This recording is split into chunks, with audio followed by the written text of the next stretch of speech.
Hi guys. Long time no see. All right.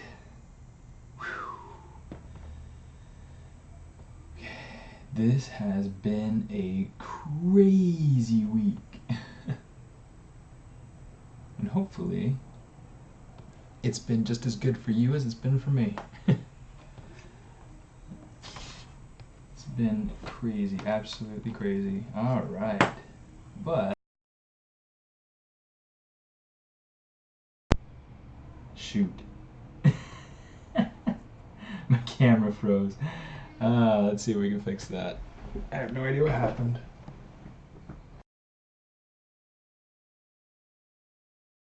It's really weird. Did that fix it? No? Oh my goodness. Oh my goodness.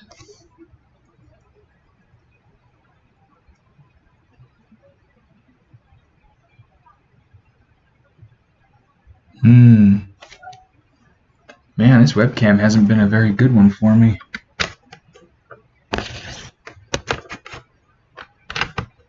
Plug it back in there and see if it'll give it to me. Not yet. Maybe I'll just modify this one back. And we'll just keep this one. That sounds reasonable to me, right?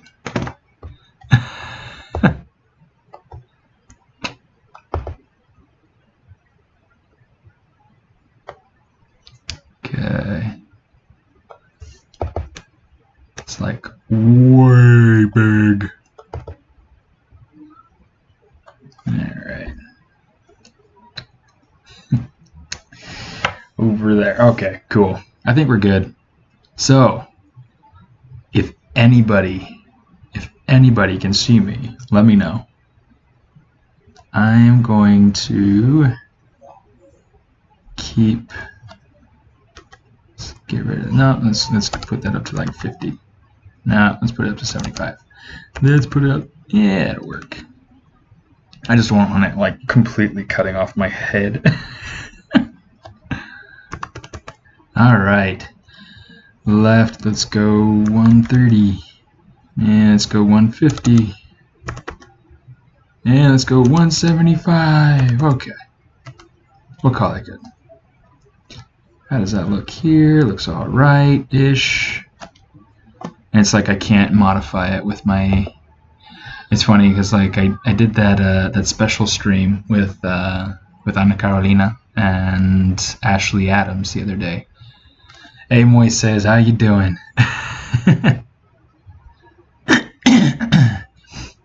I'm hoping that all the other channels can see me too. Dude, Night Shadow. Okay, so Twitch is there.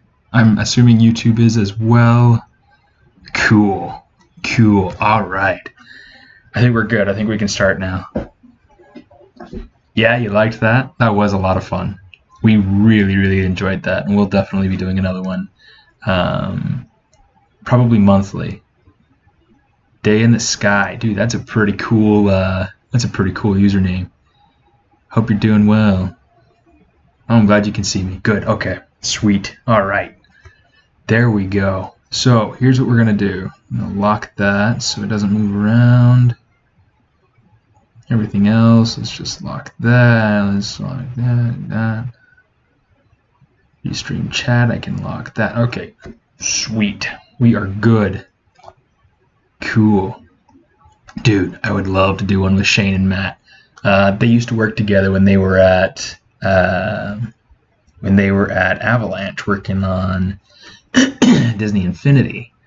And both of them have been friends of mine for years. And, like, love those guys. They're total brothers. But yeah. Yeah. So I wanted to show you a couple things. First of all,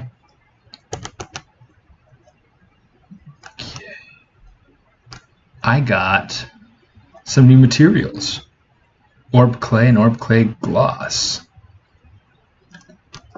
which are absolutely phenomenal, if you don't mind me saying. Okay, look at that. This is from Vicente. I can't remember his last name now, but he goes by Orb. Okay, he works for Blizzard, does a lot of cool stuff on the games for them. But yeah, I love this material. I think he just barely put it out. Either that or I just recently noticed, discovered it. No, I think it's just that I just recently discovered it, but I just love how that looks. Love how that looks. Anyway, so 0.75, yeah, we'll leave that 0.75. Angle, change that up to 20. Put the raise up to 15, something like that. Okay, so the thing that I wanted to start off sharing today, let's kind of zoom out, get a good full screen here. Trying to make sure perspective is on. Okay, so this such a phenomenal little thing, and that's, oh, where is it? Where's the fish? Am I looking right past? I've got to be looking right past it. Dragon's eye. Did I name it poorly? Okay, let's just go to where it is. So the first thing that I wanted to share today is something that I discovered just today, which I thought was really. Oh, I already have it selected. Okay. Okay, geometry, dynamic.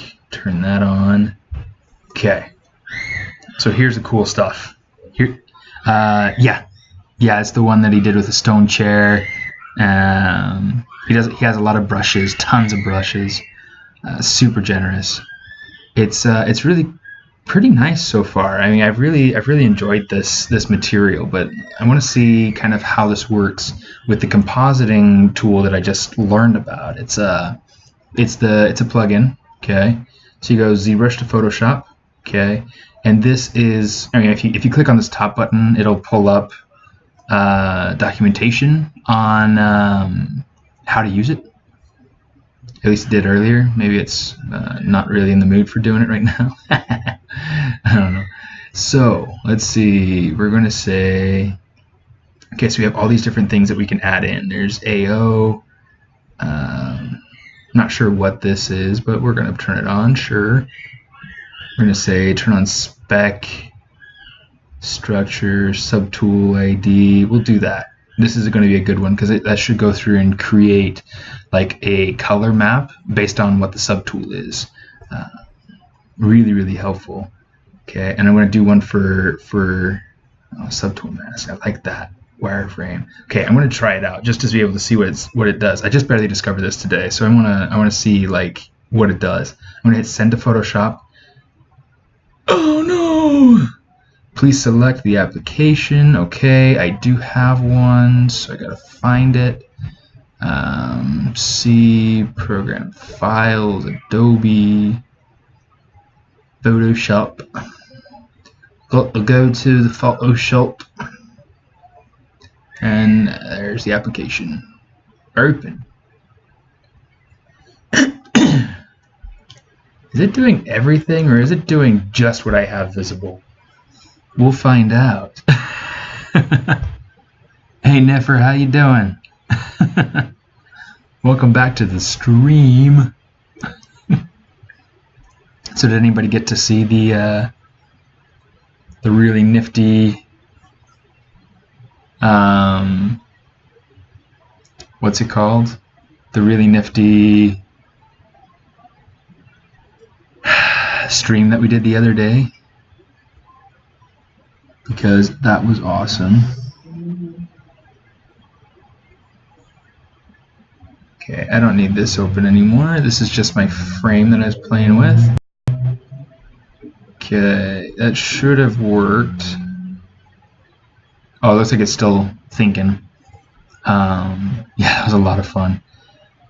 Did I see the new Pixar movie trailer? Yeah. Yeah, that looks really exciting. It looks like it'll be a lot of fun. I'm really excited to see how it is. Oh, come on. It looks like it's still thinking because it's not going back to ZBrush at the moment. But yeah, that new movie. I'm trying to remember what it's called, but it seems really exciting. It seems like it'll be a really, really fun one.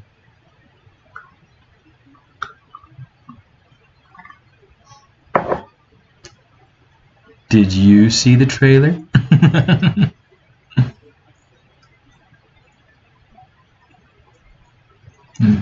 Okay, here it goes. This is what it's doing. It's going through and it's taking out the specular paths. So what I'll be able to do is I should be able to use the ID maps that it generates to be able to create selections and make it so that things like this particular render image, so that it only shows up in specific areas. It's really pretty cool. And it's like when I was in the Sculpt off a few years ago. If I had known about this feature, I don't know if it existed back then or not, but if I had known about this feature, I probably would have been much better off. Hey Hugo, how you doing? How are you doing? Yeah, I'm just going through and I'm trying to show the ZBrush to Photoshop.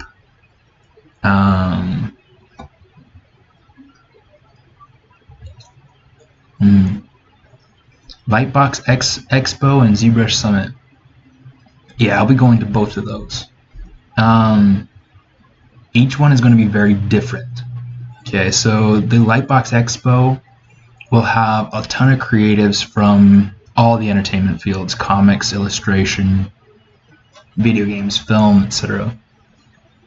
And looking for your computer. Which one? Oh. Oh, and you can leave that door open too. I couldn't get that camera working, so.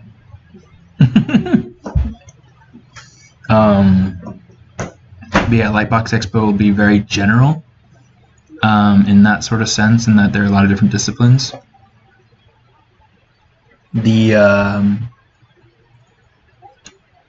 So, you know, depending on how you want to network or what you want to network with, that'll be a really good one to go to. Try looking into like people who are going to be exhibiting or presenting, and that'll give you a good idea of the type of people that'll be there.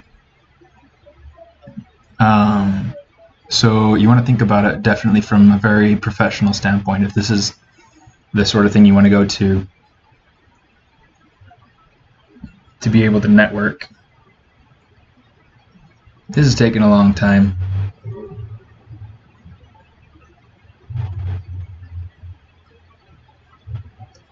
This is taking a long time.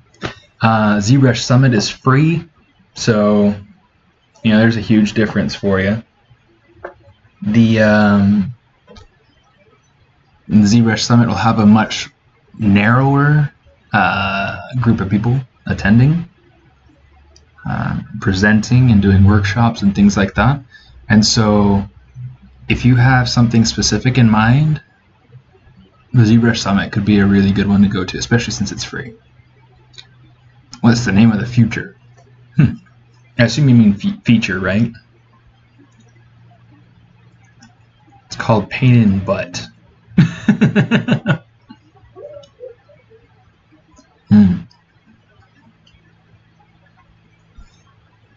Where are you located, Night Shadow? You're up in the Bay Area, right? In San Francisco area? I'm trying to remember. Let me know if my sound is too... Yeah, ZBrush Summit is free. You can attend it for free in person.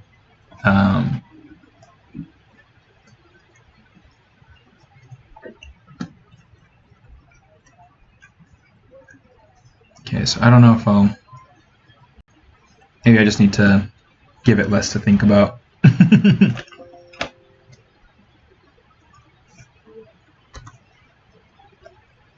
I'm just not going to worry about that. Let's just go ahead and we'll just load it back in. We'll just get to work.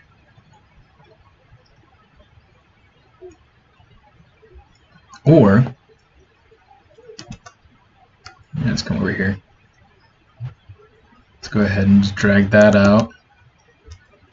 Just for the sake of keeping it simple, just to be able to show the plugin. Oh, we gotta zoom out. Okay, so here we go. Plugin, ZBrush to Photoshop. This is the plugin I was trying to show. Lots of stuff there. Okay, let's turn off spec. It's not needed. I'll turn off best. I don't feel like I need it probably. Just change to this material just because, and we'll say send to Photoshop. We'll just leave everything else default. Oh, cold air. They must have turned on the AC.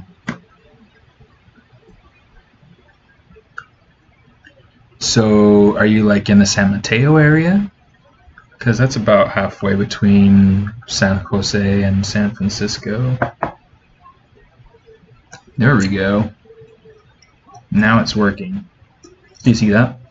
It went through and it made masks of everything. And it even went through, let's close all these folders down. It made a background color, which you can turn off. Now you have this transparency.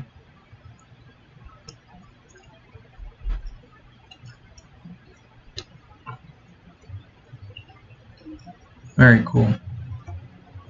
Driving and watching. Dude, I don't recommend that.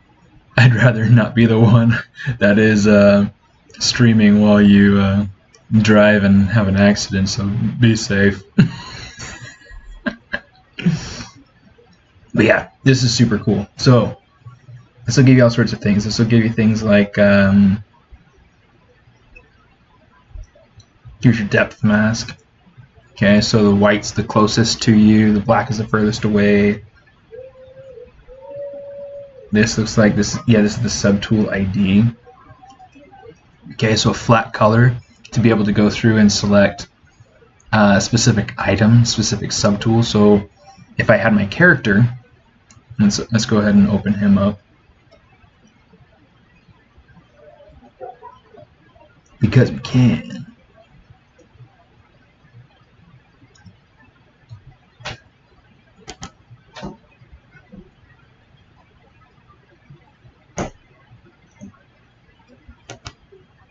There we go.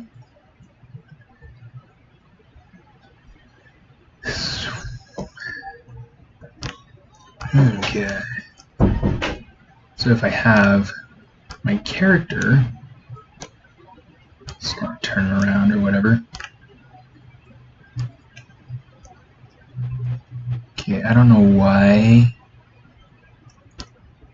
my character's like not in the right material, but we're gonna change them back.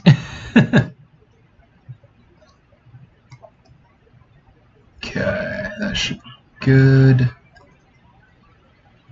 Okay, so here's what we're gonna do. Let's fix our render shadow to 0.75. Same thing, something like 15 and 20. Okay, so what this is saying essentially, rays, that's saying how many rays of light are we sending toward this, toward your model to be able to light it. And so as you do that, you're going to get kind of like if you ever notice like two light bulbs shining on the same object, you'll see cast shadows in different places depending on where the lights are placed. So that's what the rays is referring to. Okay, angle refers to kind of this, how soft that shadow is going to be. So if we have a lot of rays, I boost that angle. Okay, I usually try to keep it like 1 to 2, but you know, because I'm trying to go a little bit quick, you know, we're just going to keep it like that. And let's try this. Send to Photoshop. Okay. Oh, the other thing that I forgot to, I wonder if I can, yeah, I can abort. Sweet. Okay, sweet. There is a, yeah, so I already turned on the wireframe. We're good. Okay, so send to Photoshop. Okay, so this is really cool. So you can go through, you turn on wireframe, and it'll go through and it'll kick out a wireframe render for you to overlay inside of Photoshop. Now, this is it's such a basic, stupid little feature, but like, doggone, I had no idea this was a thing, and all of a sudden it just kind of, I just decided to try it out, play with it when I was at work today, and it was cool. Anybody who follows me on Instagram probably saw the images and whatnot that I posted earlier.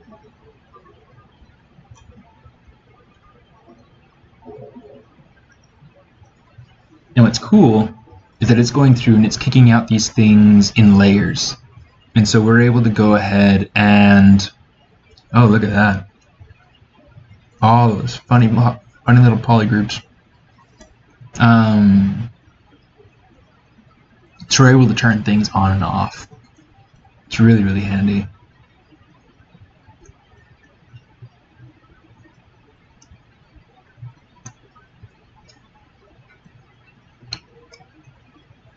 Oh, there's the subtool clown pass right there.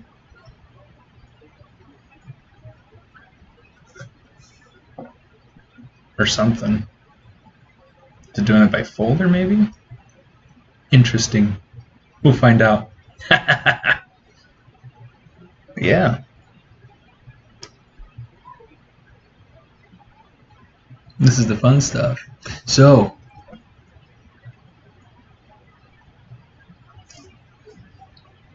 there we go. That's the one I want. See how it's all different colors, and each subtool has its own designated color. So the fish has its own, the arm wraps have its own, the socks, the shirt, the band going around the shirt, the trim, the belt, the sandals, the face, the face, the skin.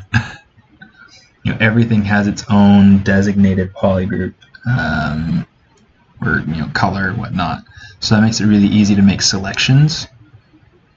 Okay. I don't know what that one's supposed to be. But it's making the eyes look kind of funny on the character, like the character is just like a flat color. So I wonder if maybe it's like an albedo pass or something. Guess we'll find out.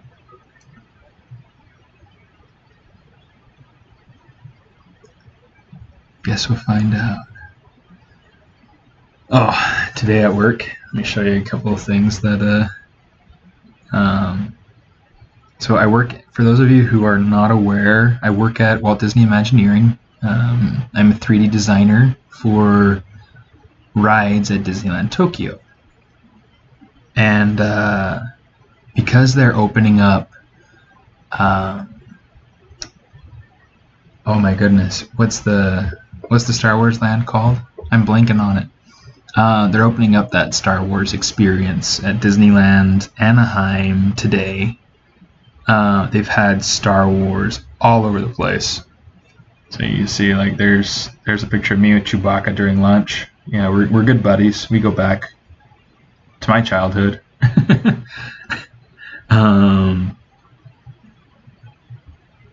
There have been things like decals and artwork that they've hung up all over campus. It's been pretty cool. I really liked that one. Okay, it looks like it's trying to take it over to. There we go. Had like cardboard cutouts. So we got R2D2 and C3PO. Those are life size too, so it was kind of fun to stand next to C3PO and be like, yeah, I always pictured you'd be this tall, sort of thing. But then this was the cool part. They had all these cupcakes. They made cupcakes, and they all have Star Wars characters on them. Like, look, they got one with Yoda. They have Darth Vader, C3PO, all sorts of things. The one that I got, purely because I was interested in having a chocolate one, was the Darth Vader one, and there's me taking a bite out of the dark side. Yeah, it was good. It was really good.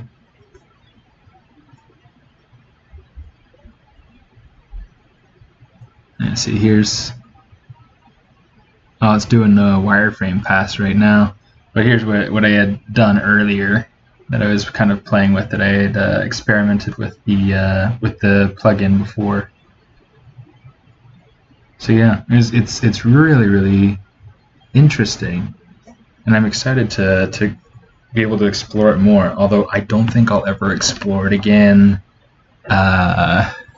in this context. Ooh, I love it when you do stuff for fun.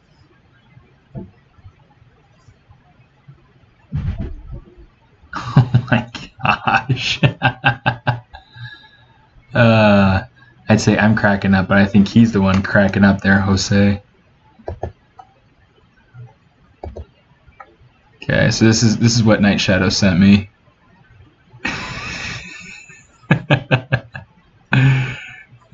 It's just funny.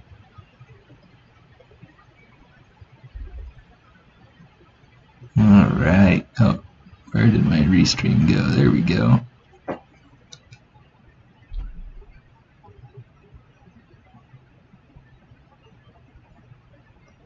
So wait, that was a sculpt? That's really crazy impressive, and that you're able to get that done in an hour. It's like, holy cow. Anyway, so here's like the gist of what you can do with this. I mean, you can come in here and you can kind of customize your color and all sorts of things. Really, really cool. I could add in a gradient. In fact, maybe what I'll do, instead of adding a gradient, I'll add a gradient this way.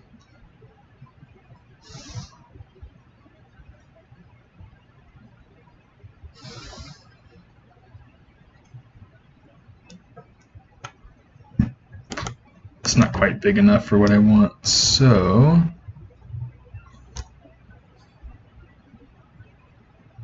I'm going to go ahead and take it something like that. If I wanted to, I could go in and I could add like clouds or something pretty, make it something fun. But yeah, I mean, this is super, super, super neat. I can come in here. Here's that clown pass that I was telling you about. Since it's beneath the shadows and all of that, it's kind of hard to deal with. But you know, so there we go. Okay.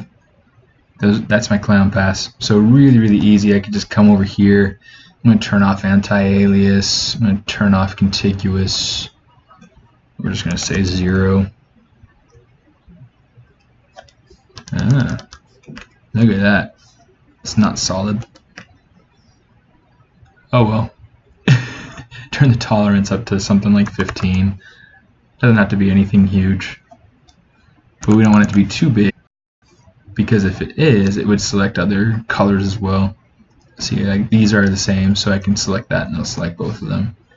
But the difference on some of these things is so minimal that you want to be really, really careful in how big your tolerance number is. Anyway, really cool.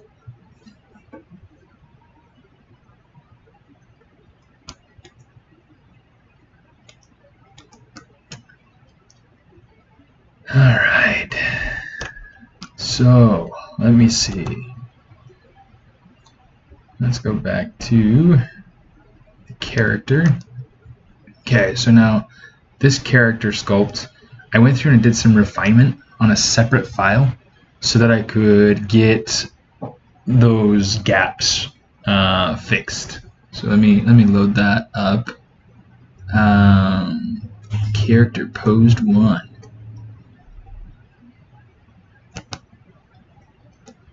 Okay, so there we go. A lot of things going on that I'd gone through and refined, but I refined it on a separate file just to kind of keep things kind of clean. This made it so that I could have a good file to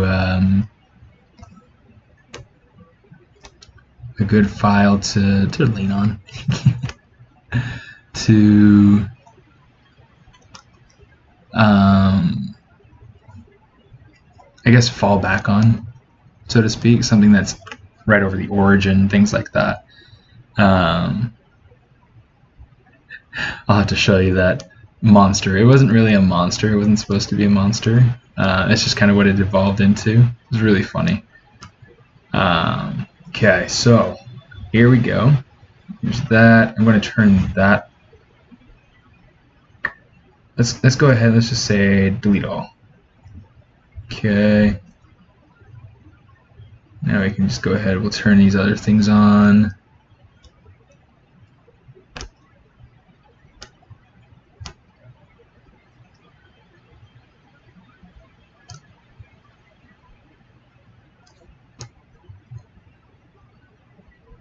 Okay.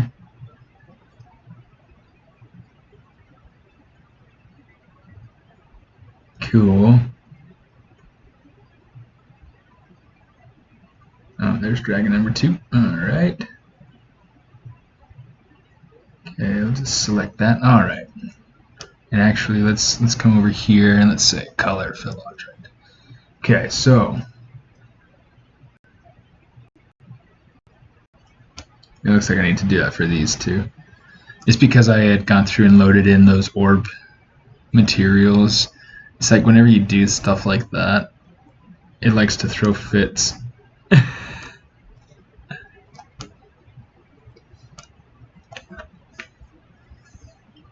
Let me see, do I have my special? I don't think I have my special candy shade 5. Oh well. Okay, so we'll just go ahead and we'll just fill it with this. I just want to make sure that my materials are all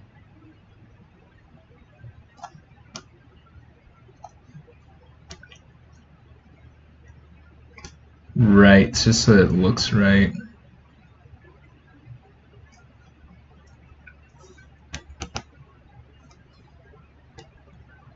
Okay, color, fill object, should be good.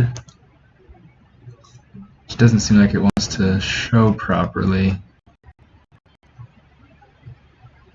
Is it masked? It's not masked. Interesting. Oh well, I guess we'll just not worry about it for right now. Okay, so now what we want to do is we're just going to go ahead and copy this guy over. Subtool master, copy folder.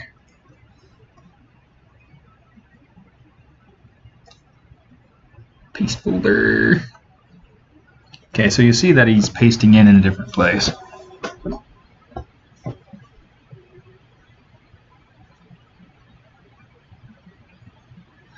Oh, the monster. So the monster you're talking about, are you talking about this guy? Yeah, this is just a fun sculpt that I did. Or are you talking about that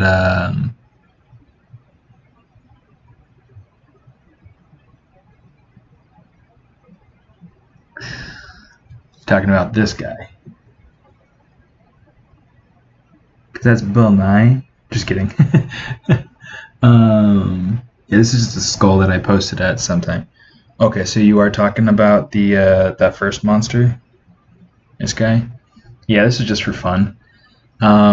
Just having fun. Just trying to exercise my brain a little bit. Because I don't exercise. Okay, you know what? We're just gonna do this. Okay, subtool master, fill, material, okay. Let's just get everything so that it's filled with the candy shade. Or the, sorry, the skin shade 4.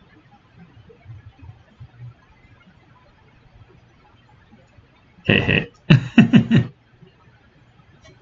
The Doomsday look-alike. Yeah, somebody else, or maybe it was you actually. I can't remember. Somebody had said that it looked like Doomsday. It was like already better than than the one from the movie. Yeah, looks like it was you.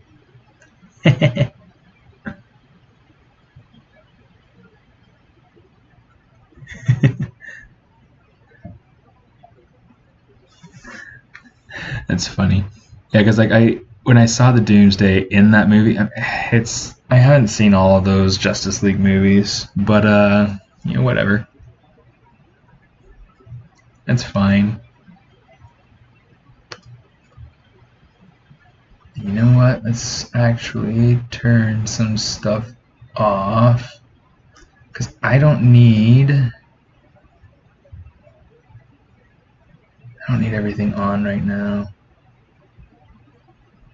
I don't need Dragon 2 on. I'm going to work on adding some sculptural detail in some of this, and like specifically in the liquidy jelly mouth pieces here. I am not entirely sure what I want to do to be able to get that like the way that I want it. And in fact, maybe what we do instead,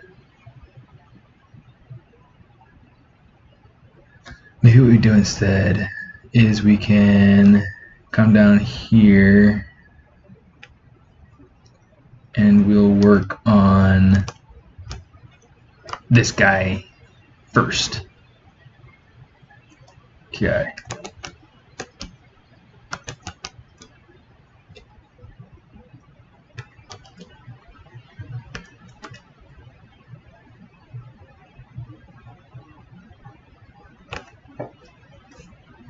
Okay.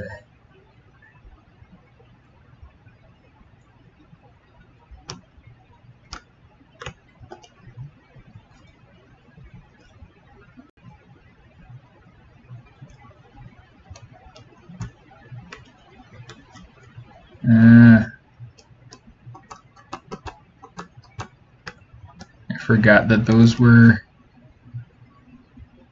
split like that.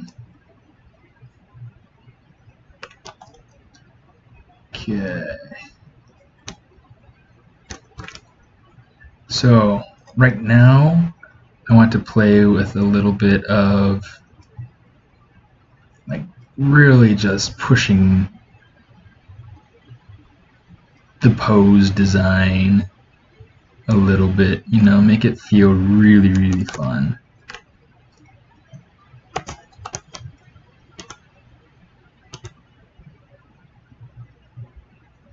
I might end up at some point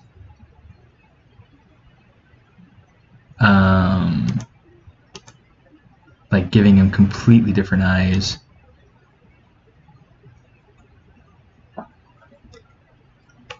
But we'll have to see.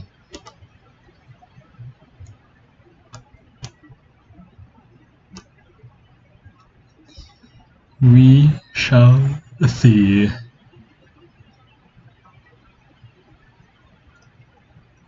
Right now I'm kind of just like pushing and pulling things around, trying to figure out what I want.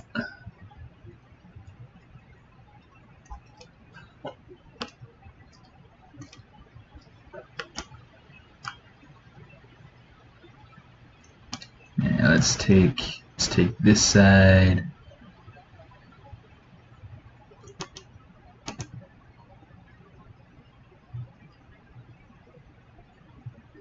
This is where we're going to start to have some real fun. Let's get the chocolate.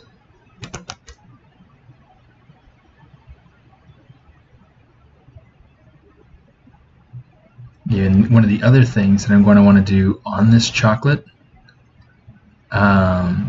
is something similar to like what one of my friends did on How to Train Your Dragon. There's a part in the mead hall where everybody's eating and feasting and whatnot, where they somebody throws a pie at somebody else. I think it was Rough Nut throws a pie at Tough Nut, the twins, and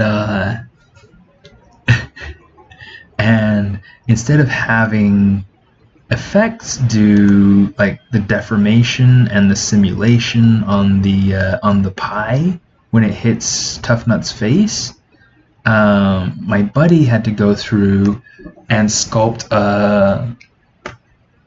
he had to take the regular pie, like he modeled the pie, and then he modeled a pie that was like kind of like the flying through the air pie, and then he had the pie that was like smushed against his face. It was really cool how that turned out, and that's a really fun thing to get to do when you're working in production, is to get to do just one-off funny sculpts like that, funny models. I tried to put a gag into the movie because I thought it'd be funny. I don't know if I'm allowed to keep talking about the movie yet, or if people care about spoilers. I don't know, but yeah, I mean, it's just fun to try to be just silly and just to do fun things with the sculpt with the sculpting. I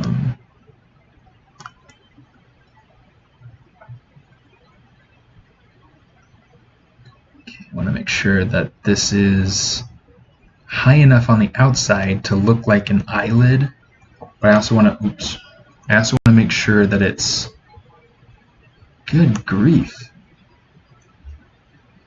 Let's turn this to actual. There we go.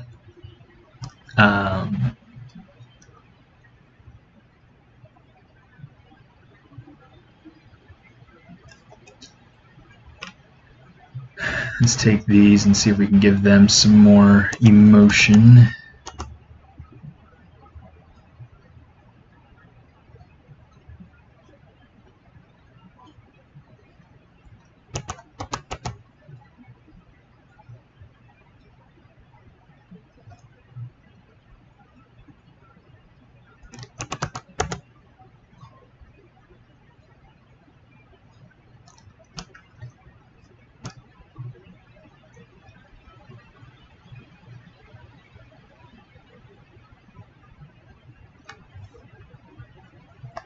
I like to change, when I'm using my move brush, I always like to change up my focal shift.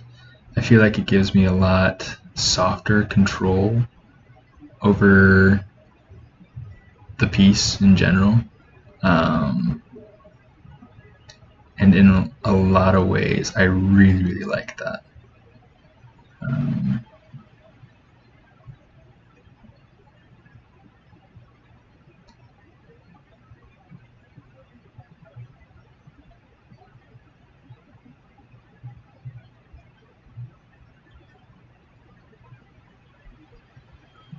And just kind of like moving them around, trying to make them feel like they have weight and body and motion and volume.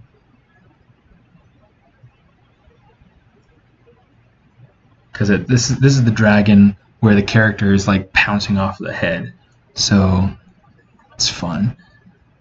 Marvel live action movies are good, but the cartoon movies suck, but the DC cartoon movies are great. Yeah, it's kind of funny like that.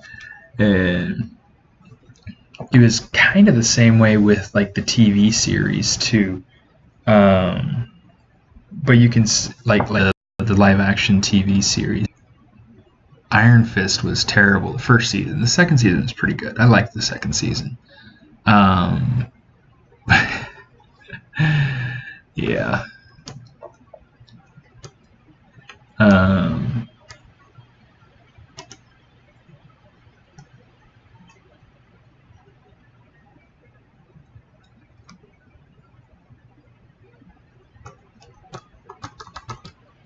know what? Let's see. Let's see if we can actually stretch this out some.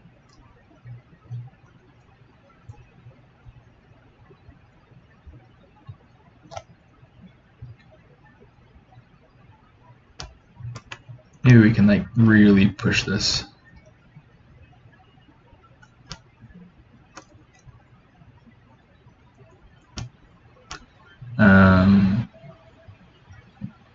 But yeah, Arrow. I've always really liked Arrow.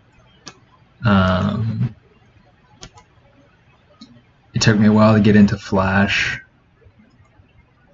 but I'm glad I did. I think it's fun. I think it's enjoyable. I still haven't gotten into like Supergirl. I just can't. I don't know. It's not as enjoyable to me. Not as relatable, I guess, maybe.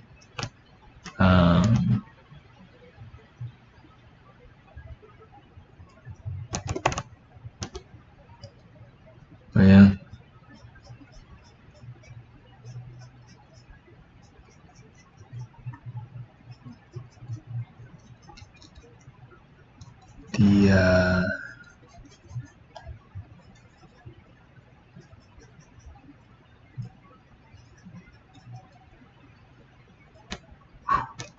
Oh, that's way too strong.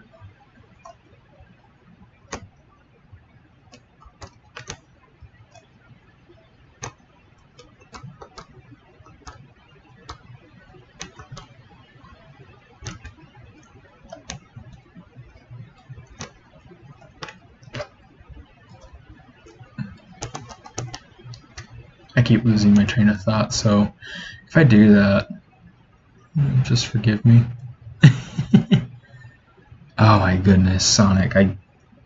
That's a mistake, but I do like that the creators are willing to go through and make changes before they put the movie out. I think that is huge. Like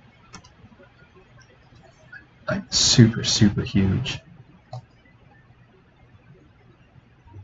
I mean, it's going to be an incredibly expensive move, but if it's the kind of move that is going to help the movie actually be successful, I mean, it's not enough to just put Jim Carrey into a movie and expect it to perform well. That's just not how it goes. I mean, you could tell that they had some very talented artists working on the film, but you can also tell that they whoever was the one being creative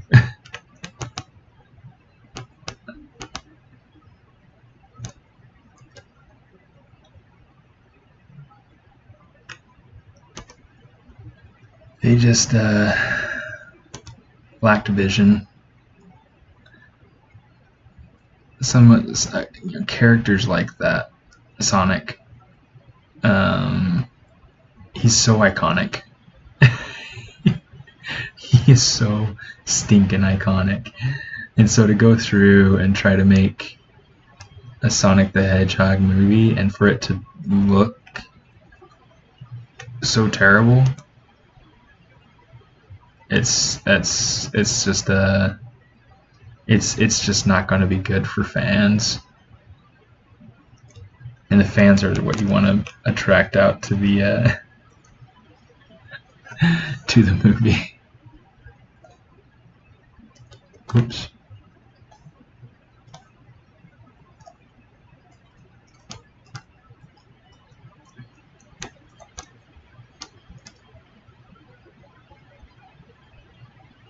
Yeah, that's working out pretty well.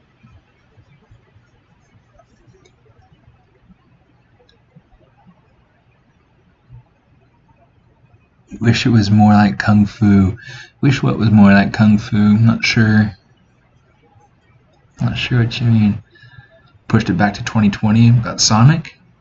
I hadn't heard about that, but I could believe that. Because I mean, essentially, what they have to do is they have to go through. They probably don't have to reanimate much. But I mean, they have to go through the modeling and texturing process with the characters, and then they have to re-render that, and that'll take forever. That'll take most of that time, I'm sure. But they should be able to reuse. Iron Fist. Yeah, I actually quite liked some of the choreography in Iron Fist. I thought that was really good. I just felt like the characters were boring and they didn't I don't know. I didn't feel motivated by them. But, yeah, I don't know.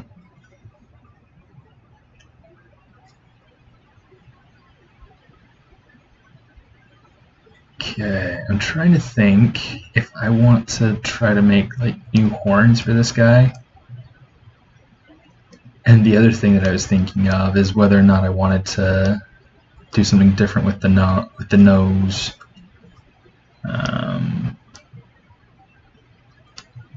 There's his tongue, and it's obviously not in its position.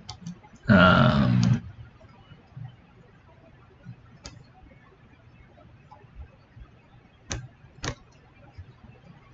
go ahead and actually put this.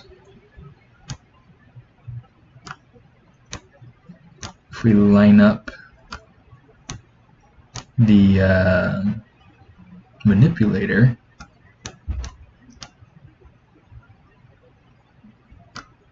we can go ahead and we can use things like our deformers to be able to make some good, and I'm pretty sure this is what I want, to be able to get some good movement on this with a pretty minimal amount of effort too. I mean, you check that out, and I just had to do very little to make it so that tongue was where I wanted it to be. And now that I have it roughly where I want it to be, I can take this, I can add more resolution, and I can add, maybe a little bit different of a curve here. I can say boom and boom or something like that. I don't know. Or the other way around, just depending on kind of what I want my composition to be like.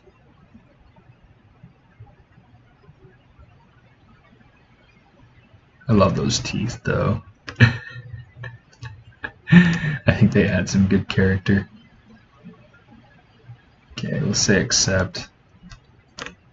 And we'll leave that how it is for right now, with the exception of this little guy.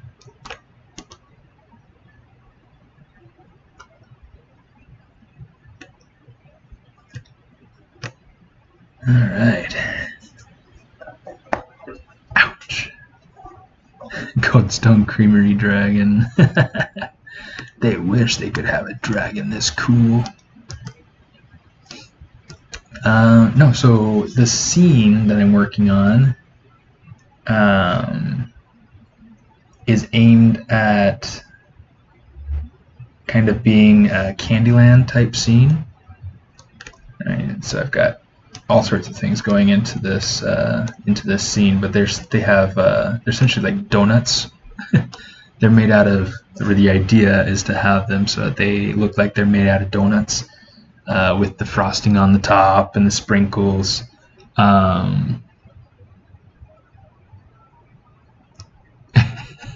That's funny, Jose. Oh my gosh.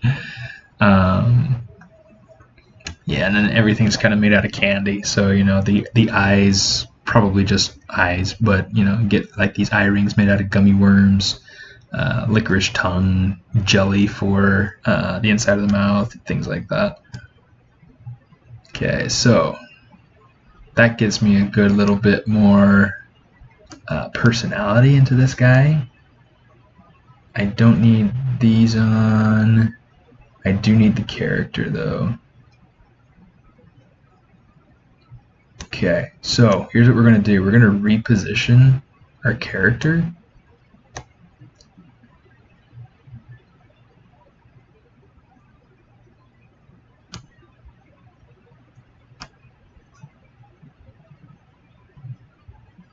Oh shoot, look at that. Got stuff all masked out.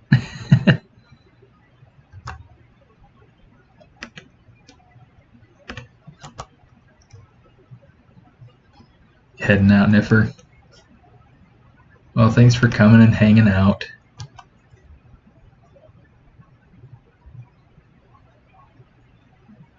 Say hello to the real life Star Wars land. Galaxy's Edge, that's what the stinking place is called. Good grief.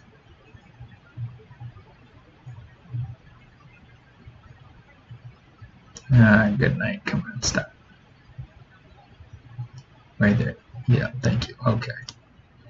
Okay, so now what I need to do is I need to place him so that his foot's in the right position, and then I need to sculpt kind of a splash on the dragon's face so that it looks like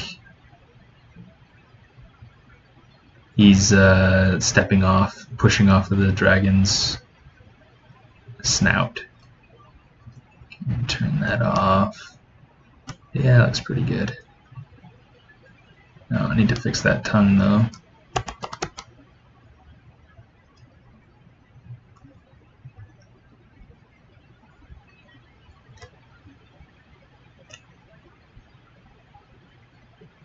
Yeah, looks like it should be alright if I just leave it, but let's adjust it a little bit so it's not going through those teeth.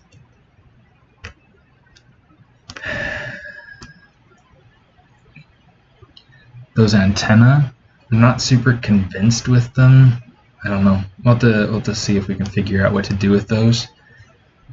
I don't know. In fact, for now,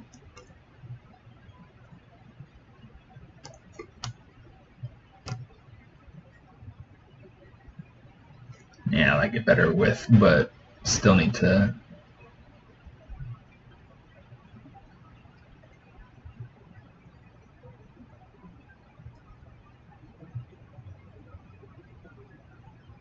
Whiskers. Okay, these are like old eyes, so I'm going to just go ahead and delete.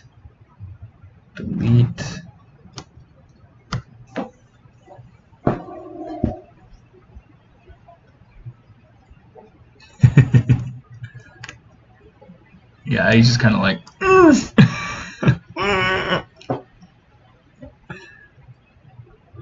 Yeah, let's see. How do we want to do this?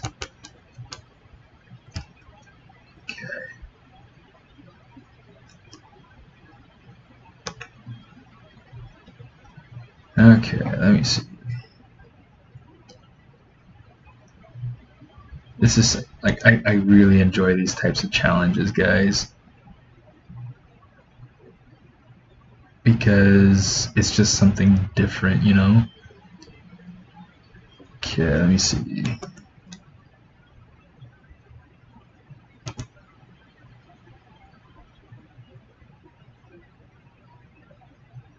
Let's go ahead and put that down so that it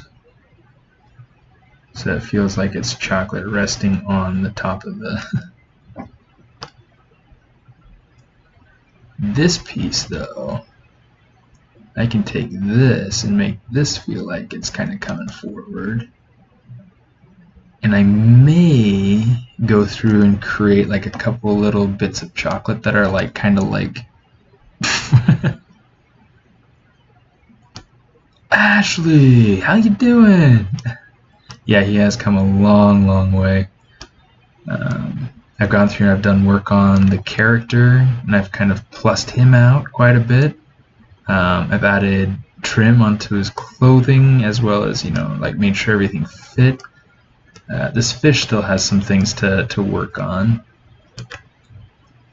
But yeah, we've done some stuff with the dragon, which I think everything else, you might have seen everything else. Splash it out sideways. So the way that this will work is that there will be a little bit of buildup here on the front of the toe, and then there will be kind of like a little bit of splash, yeah, kind of out sideways, you know, kind of like as if you were to see, like when you see a duck hit the water, you see how it kind of gets like the little uh-oh.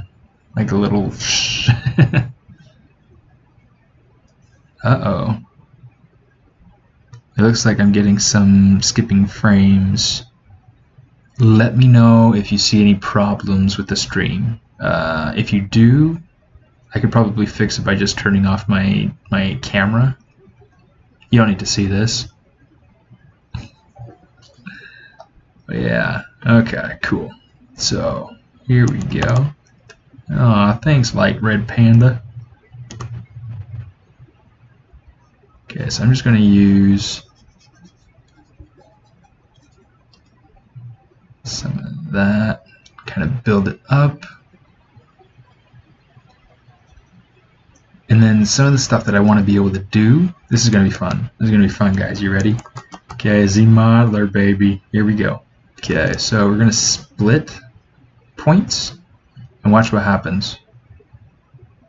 So if I split that, you see it's gone through and it's made this little circular bit here. Okay, I'm going to insert a few of those kind of around.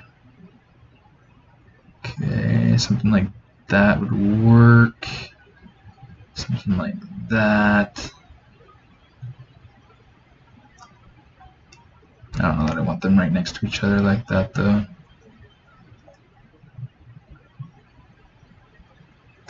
Yeah, it's too much. Okay, something like that. Let's try that. Okay, I'm going to say extrude, polygroup all, not backwards, forwards. Okay, so this will be kind of the start of making that splash. Okay. I thought I had pulled this down. Did I pull this down, guys? I swear I pulled this down. Did it get messed up over here again? That was odd. Okay, cool. I don't need any creasing on this. Okay, so we're going to say crease, uncrease all. What happens when you use those extrude functions on the ZModeler, it'll go through and it will crease whatever's new, whatever you're creating. Same thing when you use that split function and whatnot. So anyway, I'm going to go ahead, I'm going to use that. All I did is I select my gizmo, hold Control, and select the end of these groups here. And watch what happens. I'm just going to Control tap, soften that mask. And now, this should be the fun part. It's a little bit too soft.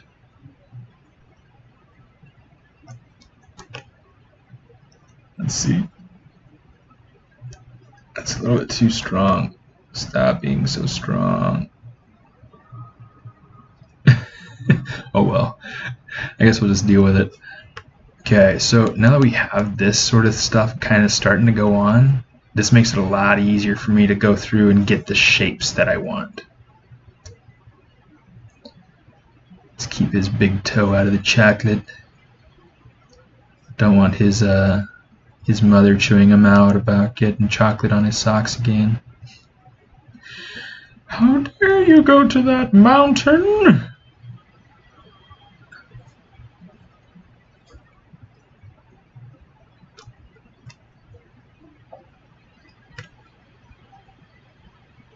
I'll probably have to make some back here too. Let's see what we do with this.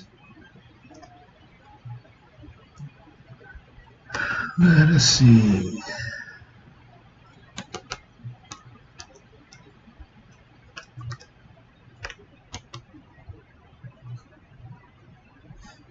I'm just gonna kind of use like a soft mask around here just to see kind of what I can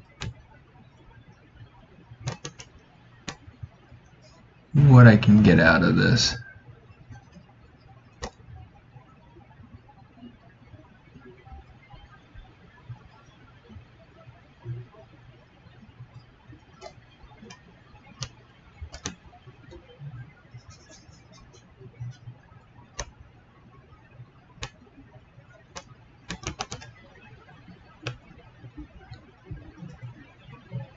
Okay, yeah, I definitely need to add some back here.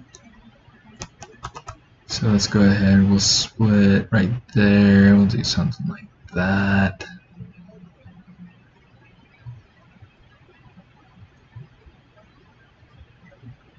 Let's add a third one there.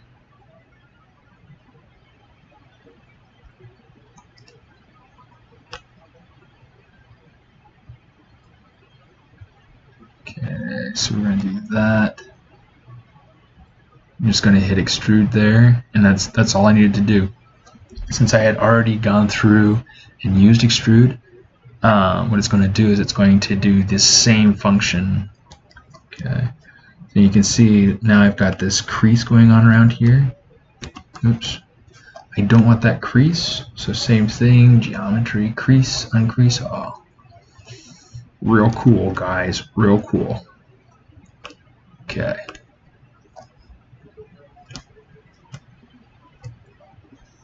Oops. Need to change to MLS Glasso because this is how we do.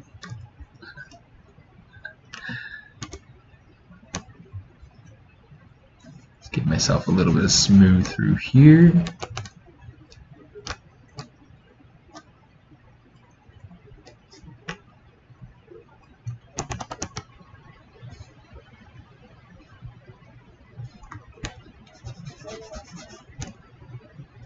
Okay, so here's where we get to start really playing with the shape of this. Oops, it's getting a little bit too messy. Okay, so I need it to feel kind of more splash-like. Right now it's not quite doing it, but yeah. Yeah, ZModeler will remember your last function. So if you're, I guess just as a, okay.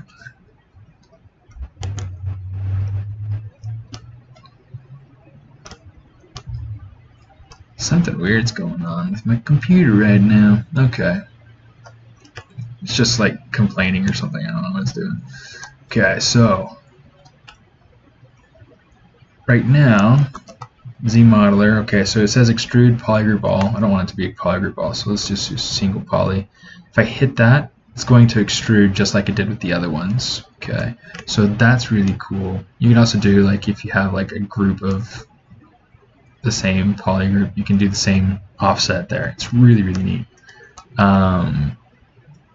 Since the split point, I can go through and I can click and drag out to make it a certain size.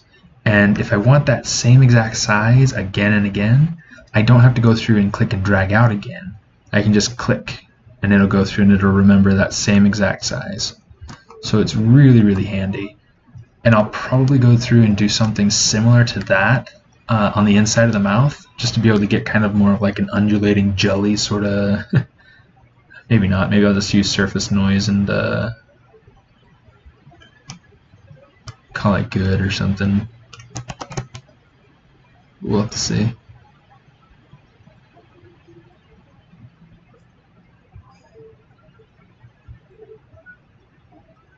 Okay, so I'm gonna take this over here.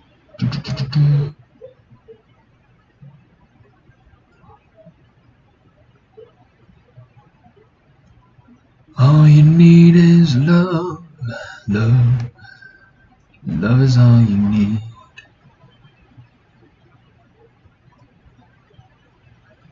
Do, do, do, do, do.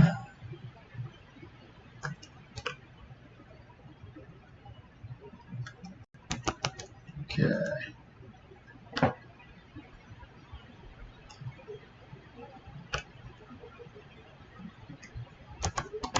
Let's go ahead, let's inflate it a little bit. Because I want this to feel kind of viscous.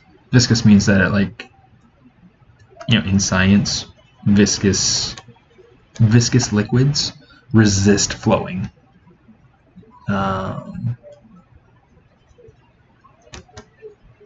so if I make these splashes really kind of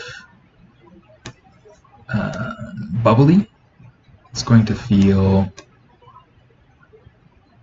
less liquid. It's going to feel more viscous.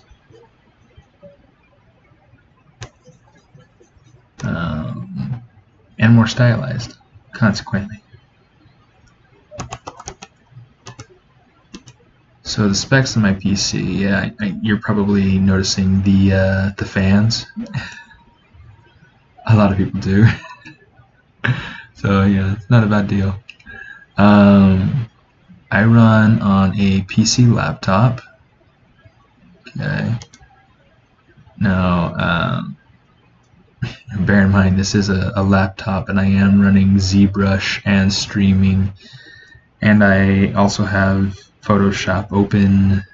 Maybe I'll go ahead and close Photoshop, but yeah, there are all sorts of things. Yeah, we'll save that. No, we don't want that. Okay.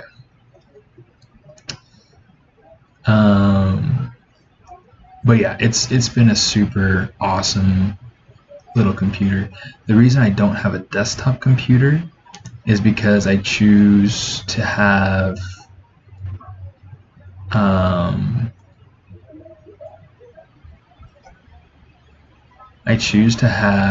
mobility. It's really good for if I need to be at my mother-in-law's house, or if I'm traveling to visit my parents, or whatever. If I'm on the road wherever I am, if I need to go to a con or to or on vacation or whatever it is, it makes it really easy to be able to just pick up and work if I need to, right?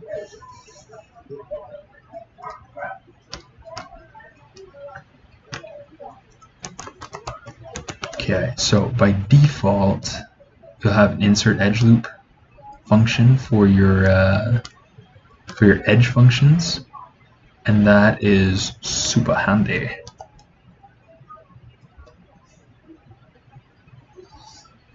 Use it a ton. I use it a ton. Actually, let's go ahead. We'll mask all that out.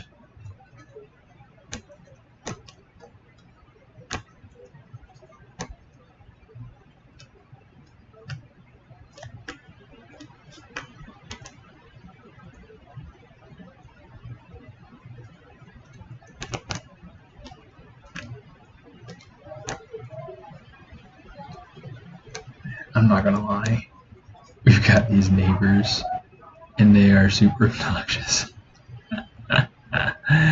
Oh, but yeah, so anyway, specs on the computer. I have an NVIDIA 1080 GTX graphics card, 7th generation i7 Intel Core processor. I've got 16 gigabytes of RAM. I'd like to up that sometime. So if you know of any good investors who are wanting to invest in a Steven, let me know.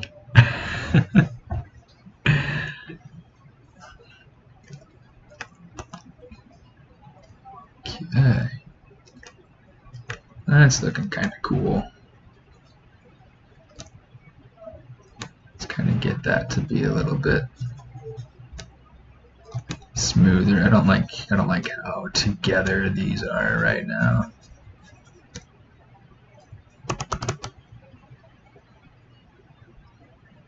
Just kind of raise this. This will help, like, varying when you're working on splashes or fire or hair or anything like that. If everything is at the exact same height, the curves are at the same places, then it looks really boring. So this is something I'm trying to work on, something I need to design a little bit.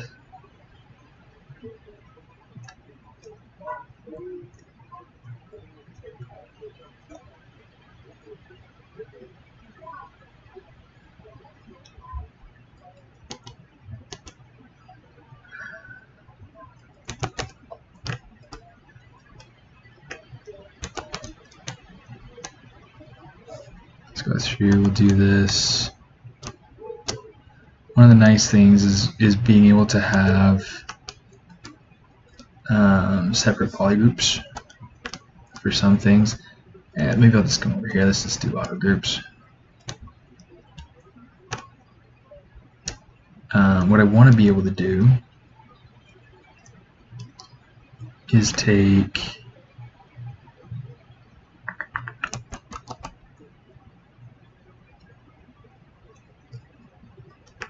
you know what, let's just take this.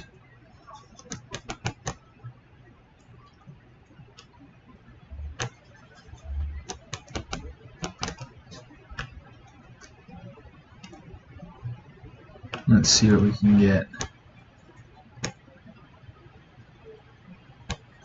See, this is already starting to feel better. Not great, but better. It's all a matter of like going back and forth, kind of playing with things a little bit, looking at things from different angles. Oh, so you guys want to see the sculpt that I started during the Z Friends group sculpt?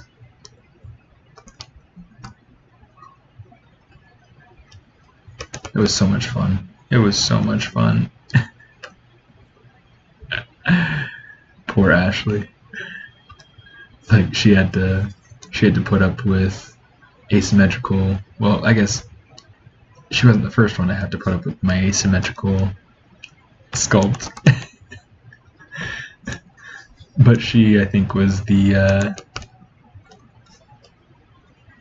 she's the one that liked it the least.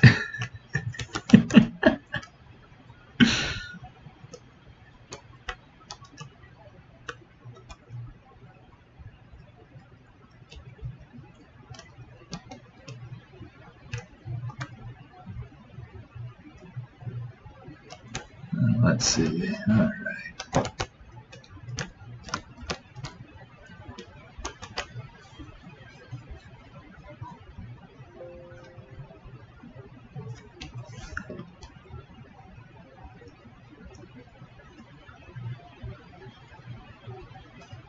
Okay, so that's saved. I don't need that open, so just close that little tool. Let me show you what I did for.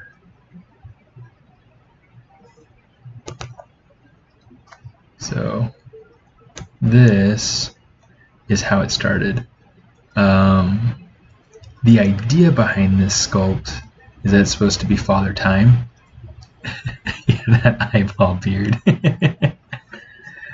Yeah. No, that was really funny. That was really funny.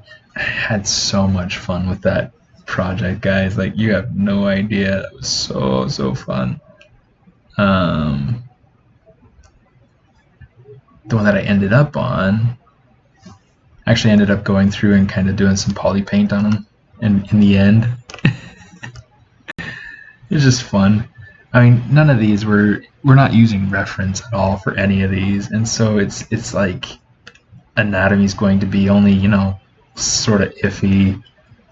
Some of the shapes are kind of fun and whatnot, but it was just so much fun to go through and play with. Oh, here we go. This is how it ended up after Ashley had her go on it, taking it, turning it into hair and things like that, which is, you know, that was how it was intended. So funny how, you know, she was going through and she's like, "You didn't make the hands, you didn't make the feet." Oh, I felt so bad for her. But yeah, I mean, it was fun. It's always fun going through and making doing those exercises. Oh yeah, and then there's the rainbow. This, I think, was our favorite.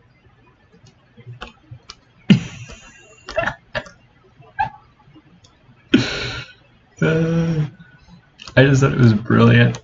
She goes how Ana Carolina went through and she added in the horns, how she added in these colors and the fur on the face. And I don't know how she changed the snape, the shape of the snout. Yeah, Demon Chihuahua is right. This is like the real Chupacabra.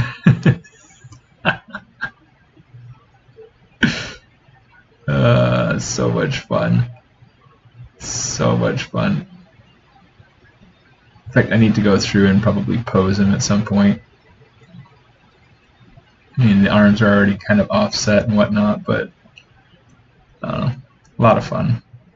A lot of fun. Yeah, here's how this going. That's how that looks with the character on there. Okay, I think. Oh, I got a book over here. Let me see if I can get the. I have a book, Elemental Magic. There we go. Sorry. Elemental Magic. This is an awesome book. Okay. I got this when I was studying animation at Brigham Young University. And it was so helpful. Okay. Cool. I opened right up to the page about. So it's all about observation with effects and animation, how to animate different effects. And right now I want to try to see if I can find a good, I don't want to get into the fire,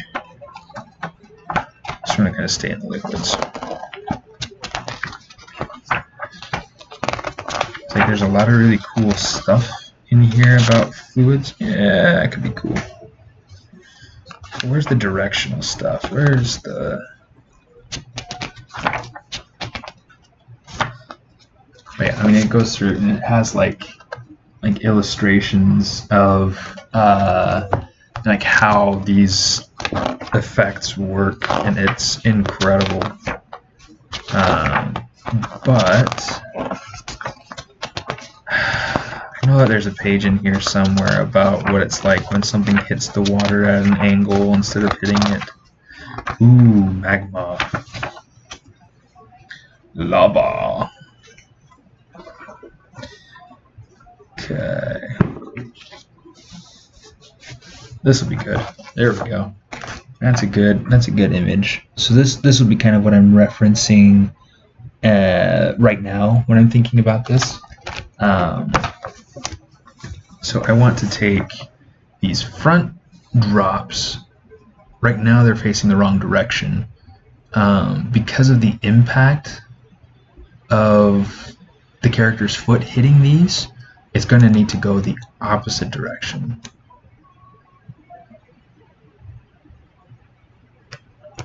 Come on, you.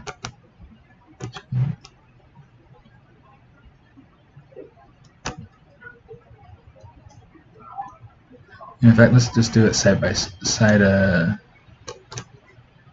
one side at a time.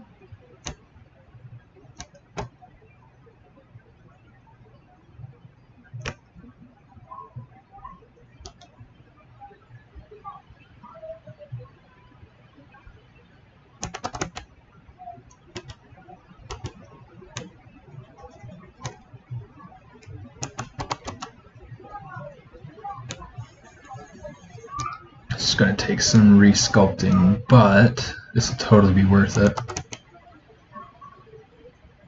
I wish I had thought of it before, because that's kind of a dumb mistake to be making. Oh well.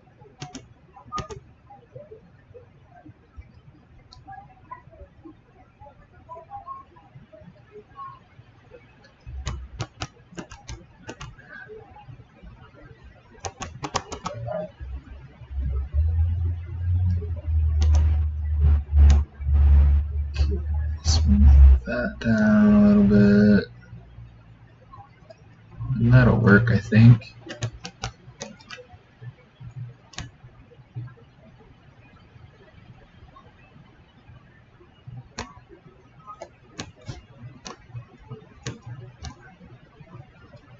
Okay.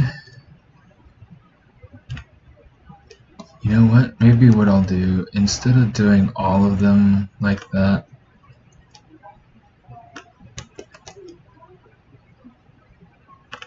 come on, you.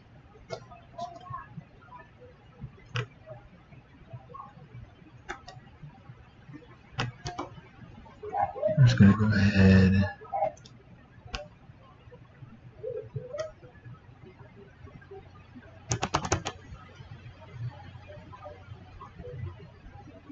I forget that it's Friday. We're gonna get this a lot during the during the summer. It's funny because for those of you who have been following my stream for a while, let's actually turn off the camera.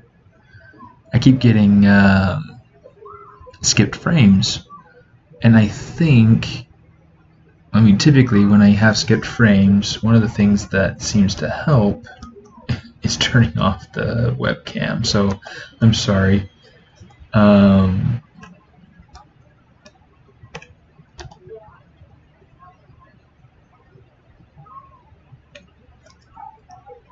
other thing I can do, the other thing that I've seen help is make my document size in ZBrush smaller. I want a bigger document size, so hopefully it doesn't come to that.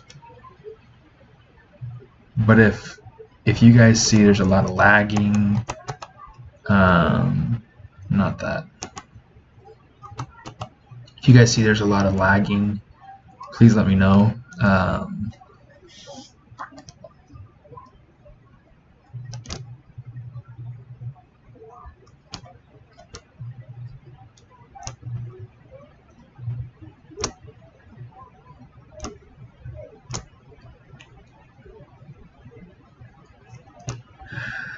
Let's try doing this. Insert, I'm going to scale, let's scale it in.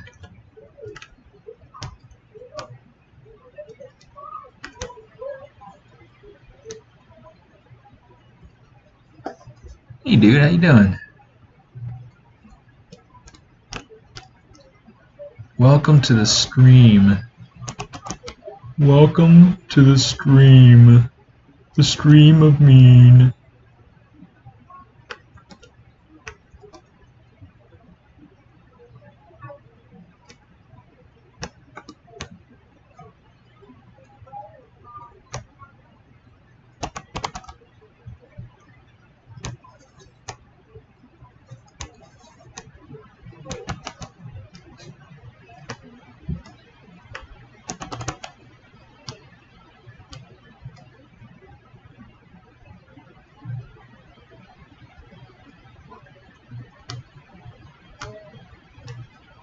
Alright. That's probably good.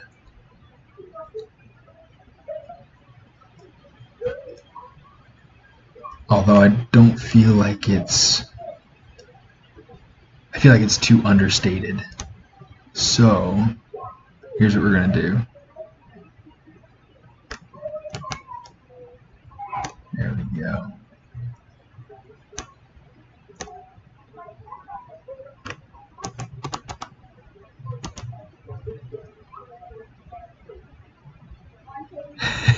You're watching on YouTube and didn't realize it was live.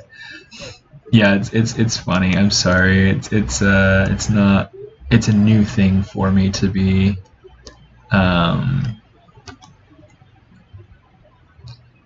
streaming on Fridays. So it's kind of funny.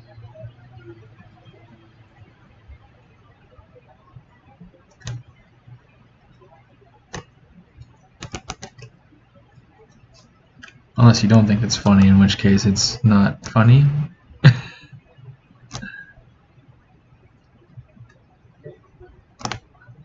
Okay, scale. We're going to scale that one in. We're going to scale this one out.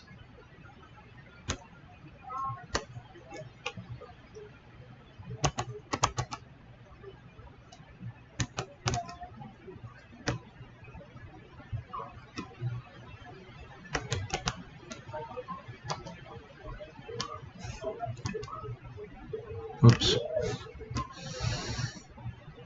Oops. Okay, there we go.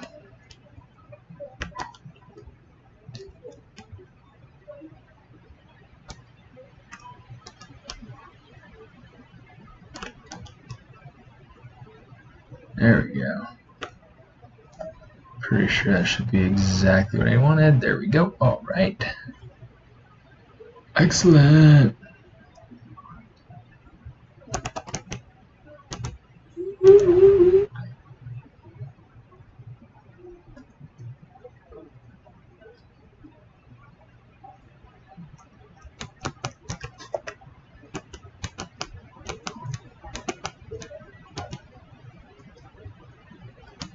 wish my wife was here.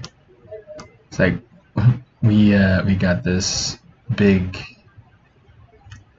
desk for the sake of us being able to share, but when I'm streaming, I talk a lot.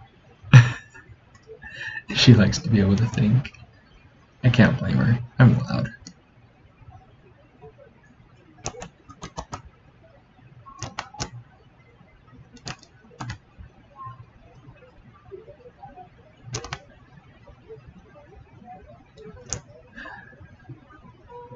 But it's nice having her around.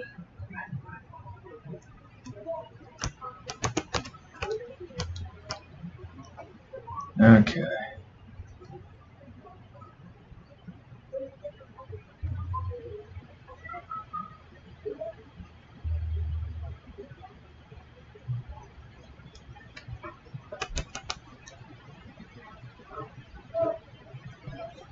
I wish that I had topology running through here, and I don't want to go through and fix it. The thing that they would do at DreamWorks, which I really didn't like, but whatever, was they would go through and they would just use pinch, and they would just kind of like run that along there, and that would get them like that little crease down there if they wanted it. It's a way to do something. But I definitely just I don't support that.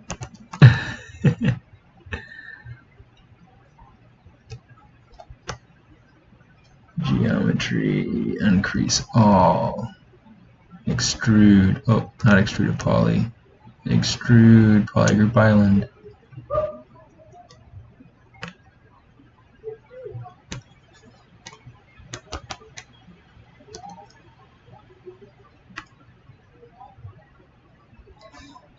Just to make sure that's the only thing that I have.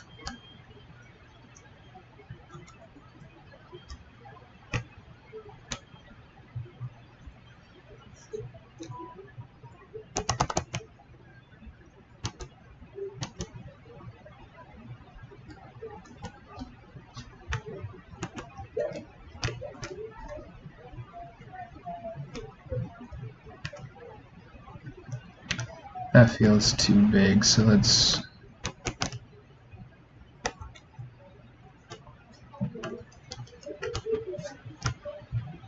make this smaller.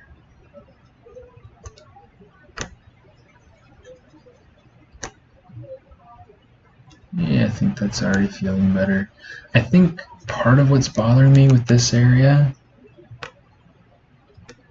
I think now it's just too big. Like this, these pieces are just too big or something. But I think the other thing is that there might just be too much.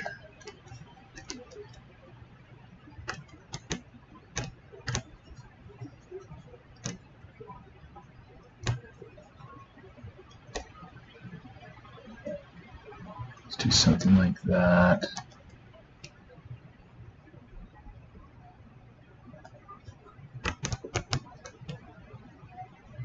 Okay.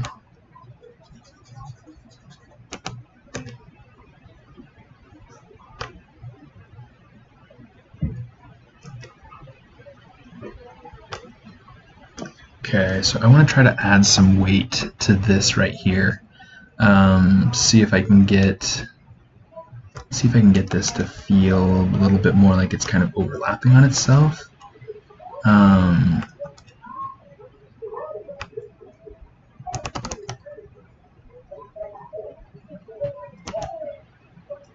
This is so tricky.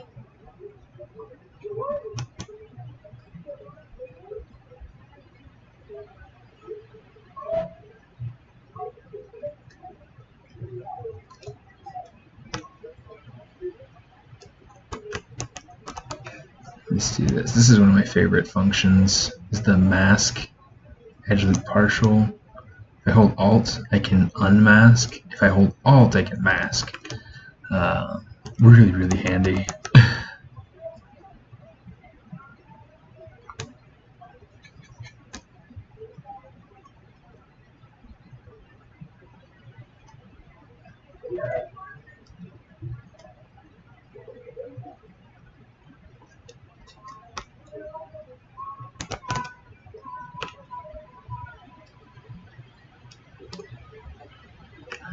Ooh, what if I just had an idea? Did you feel that? Okay.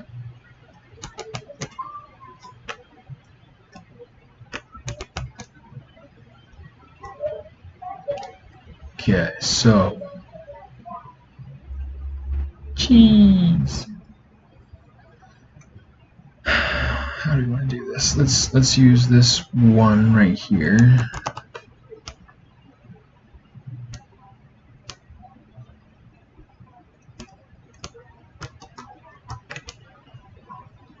Here's what we'll do. We'll extrude that out. Let's hit delete.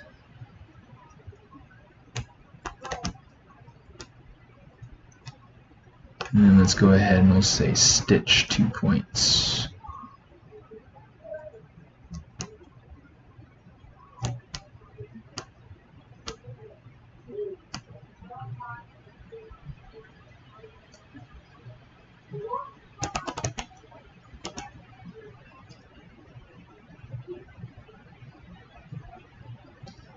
Okay, push this over here somewhere, push this over here somewhere, push this over here somewhere.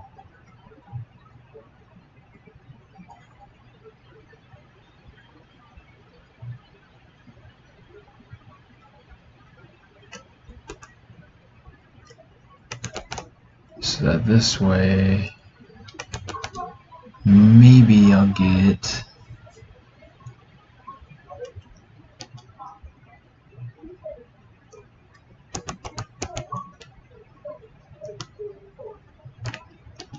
a little bit lucky with how this is shaped.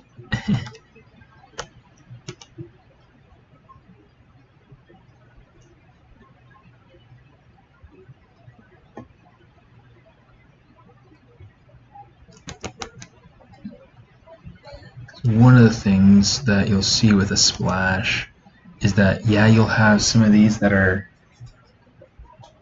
pretty singular, these strands of splash that are kind of coming up. But then you'll also have some that are kind of almost like clustered. So kind of like this. This is kind of what I was talking about. It's like getting that that height change. So if we go through and do that a bit more heavily, like in larger chunks, it might help it to feel a bit more. I think that's working.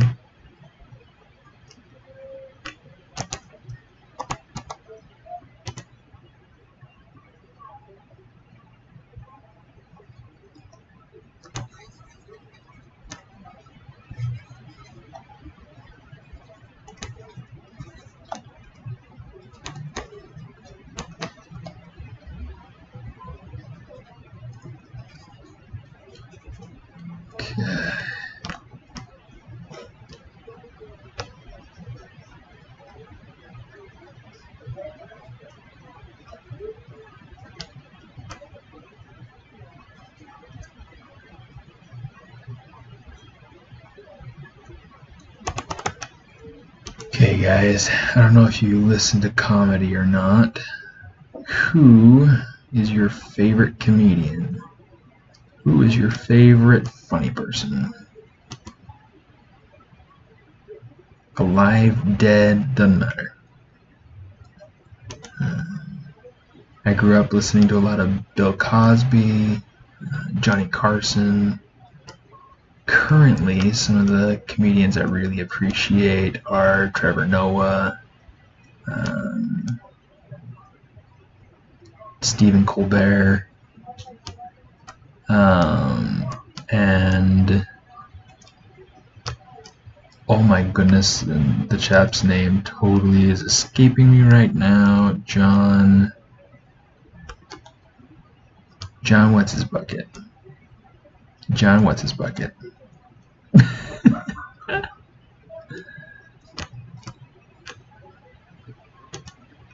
Yeah. I did watch and listen to a little bit of of Jay Leno with my dad when I was a kid too. Not a ton, but every once in a while. I like it when people are funny, but I like it more when they present themselves well, when they know how to present information. And I feel like that's something that I really enjoy with Trevor Noah, with Spider Ham. I saw Spider-Man and I was like, what are you talking about? It's like, come on, Ghost.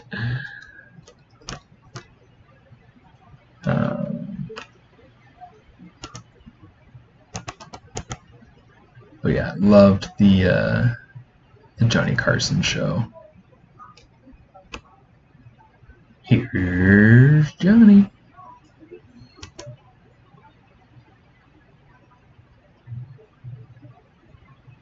It's gonna bother me if I can't think of that man's name. John something. Good grief.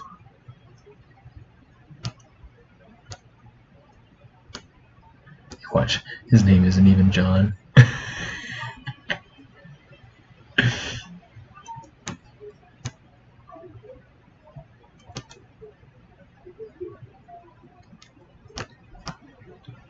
Oh, that's a little bit better.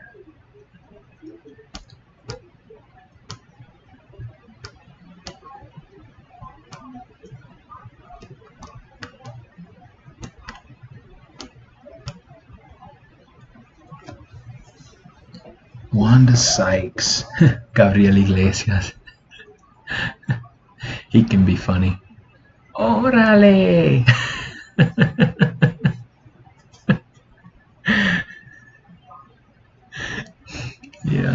Yeah, he can be funny.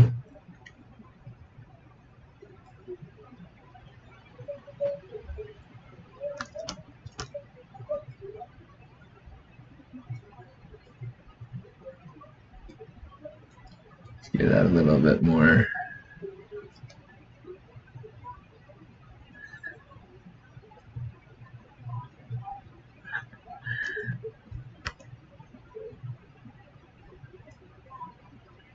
I loved when he was talking about taking his mother to see. All right, Night Shadow. Thanks for coming and hanging around.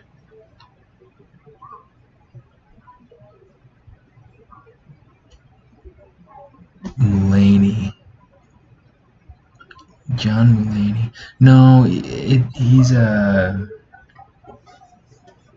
Hold on.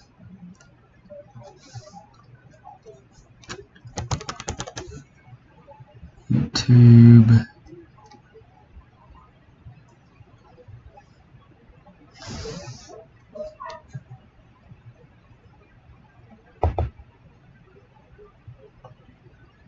Oh, come on.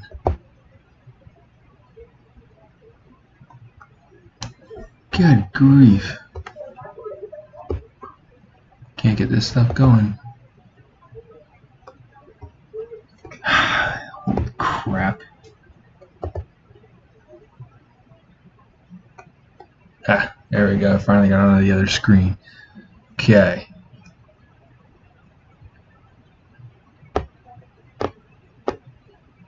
Yeah, he can't be down here very far.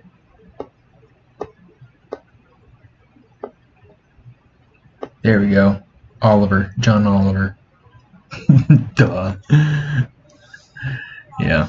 But I really like how they present information. I mean, you got to take everything you see with a grain of salt. I mean, nothing's going to be 100% factual, but with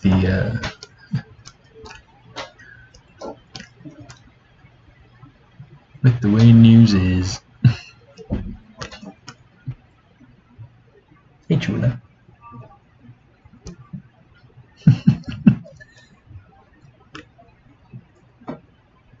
Do you want me to turn off the AC?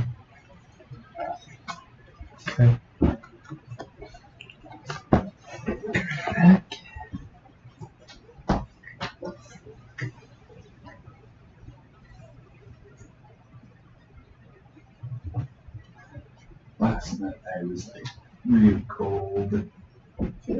Yeah. Well, not like while we were sleeping. Yeah. So like last night I was really cold, not while I was sleeping, but like before going to sleep.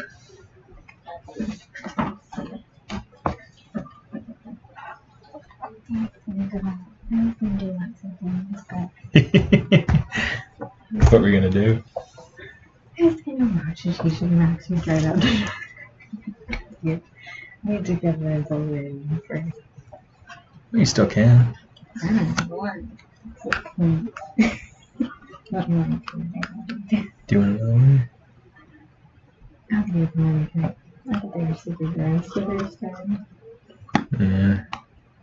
Oh, so a friend gave me these gummies, and Yeah, really strong. they're kind of odd. They're non-alcoholic, but they're made with rosé, and they taste really funny. I suspect they probably taste like rosé, but I've never tried it, so I'm not like a world authority on that. It's okay. But she was talking about how she was going to get gummy bears, and we were like, why didn't you just get gummy bears? And she's like, I got you non-alcoholic something because I knew that your kids would and like gummy bears are her favorite, and she's like, oh.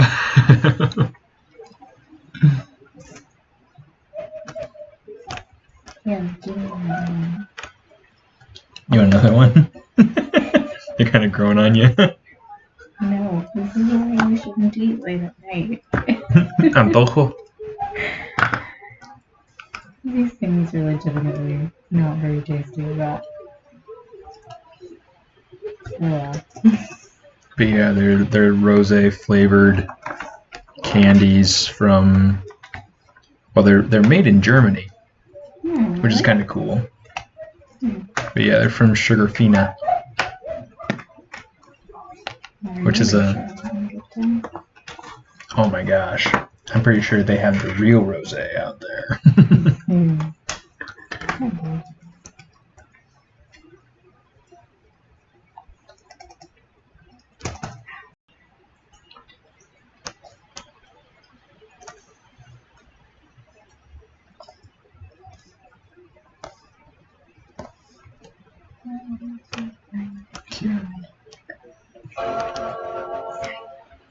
It's alright. It's not a big deal.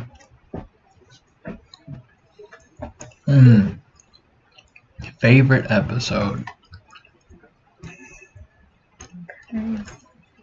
John Oliver. Favorite John Oliver episode? Yeah, there's a question right here. I don't know that much about John Oliver. I don't particularly like him. He's very vulgar and pretty crass, but I really like his presentation and some of the things that he digs up. Noah, but I much prefer listening to Trevor Noah. Yeah. Yeah. Hard thing with Trevor Noah is that he doesn't have as many videos up. No, but I do think it's really pretty funny. And really quite clever. Yeah. So.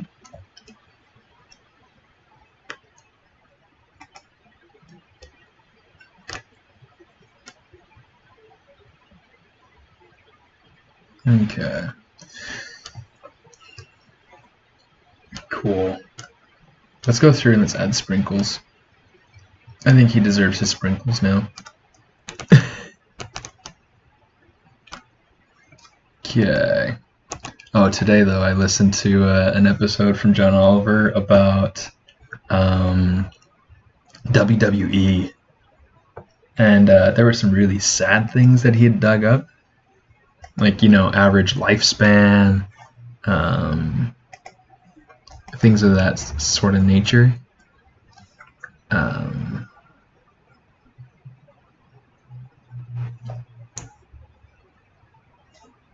Are these actually the brushes? Yeah, I think these are the brushes. Okay.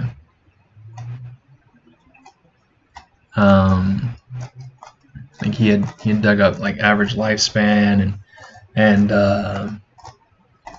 how they don't get insurance. Really? Yeah. Yeah, and so like I mean, you know, big name wrestlers like John Cena or The Rock or you know like big guys that everybody knows, you know. Really? They don't get health insurance? That just seems Big guys would because they bring in a lot of money. Okay. But like a lot of the little name wrestlers, they don't get squat. There was one guy, I can't remember who it was. His name is escaping me. Snake Charmer or whatever his name was. But the dude had some major surgery needs, and I mean just absolutely terrible. Whatever happened with his, I'm pretty sure it was something with his shoulder, and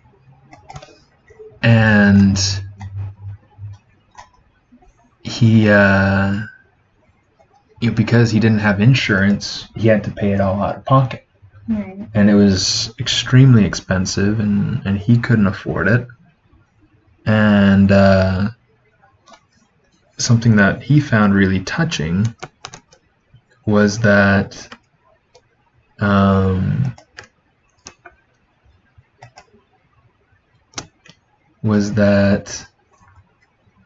his fans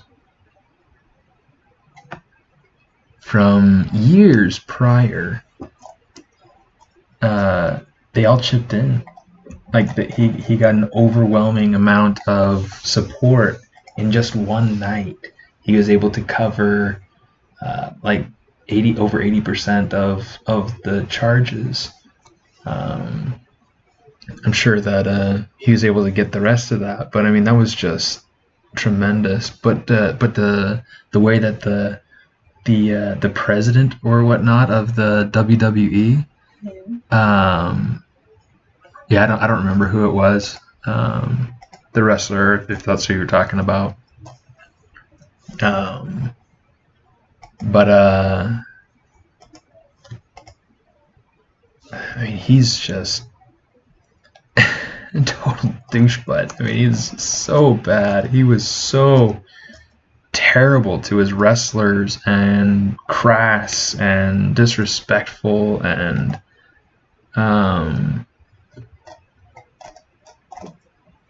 just really unkind. Random distribution.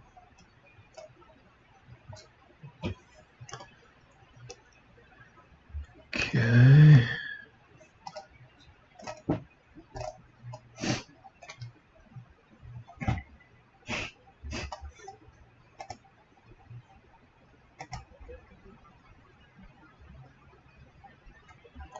Just like a little bit of variation in that height.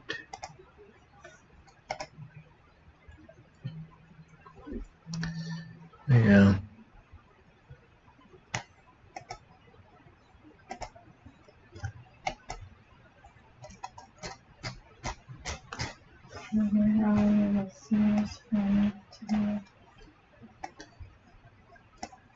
Where's everybody from today?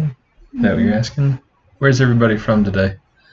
I am seeing a few new names, names of people that I don't recognize. Where's everybody tuning in from? Night Shadow, who just left. He's from the Bay Area, up close to where Deborah lives, in San Mateo area. Hyperspace Beast. That sounds like a cool Star Wars term.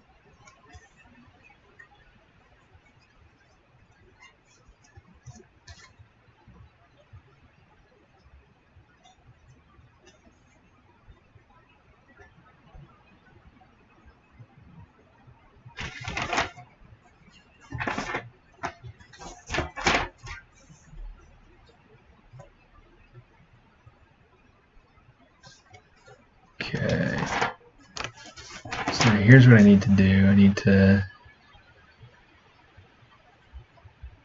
turn on the other dragon so I can see size-wise if I'm getting the right. Looks like I might be getting too many sprinkles on there too, and they're not big enough. So here's what we do.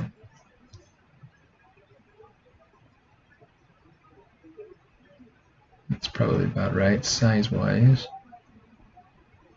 Vancouver, Mesa, cool. UK. Sleep is messed up.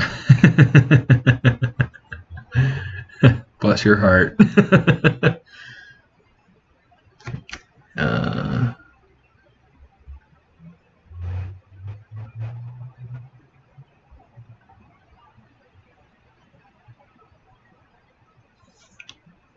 One, two.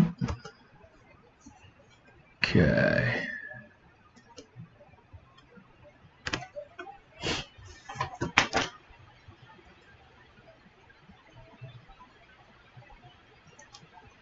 Hopefully that'll look about right when I add the colors. Let's add some more.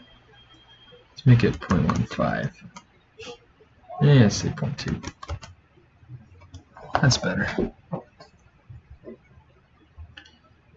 I do sell some stock models. If you look on my Gumroad,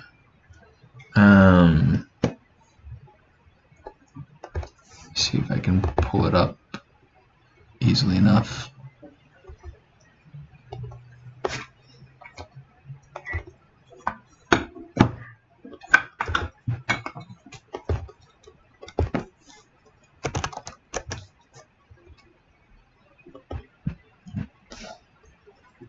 Go to products. So inside of my products, I've got several different things. I've got like the Candyland brush pack that different brushes, things that I've developed for. So like the gumdrops or the grass. I have a peanut brush, which I haven't used yet. I have the sprinkles. I have the frosting. I have the gummy rope, the licorice, all sorts of things. Yeah, so there's the peanut. Anyway, lots of things there.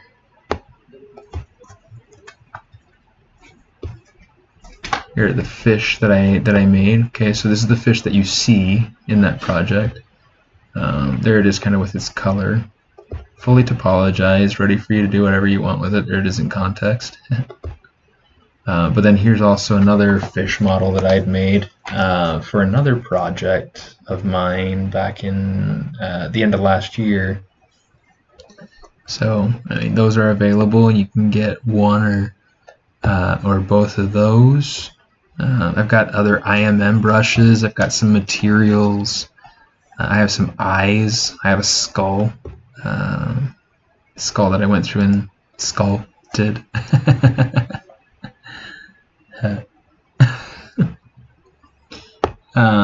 So that was fun. Got a sphinx head. I've got all sorts of stuff.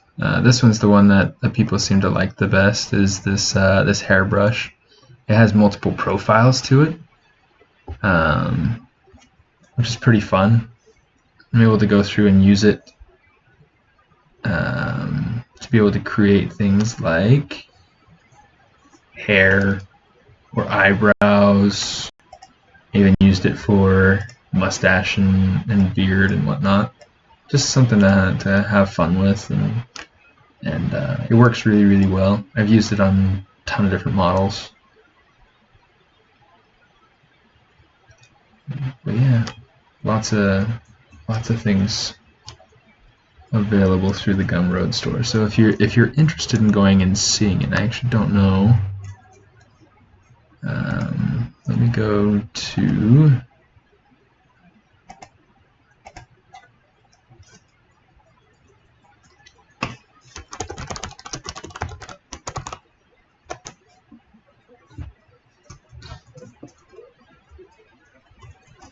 Here we go.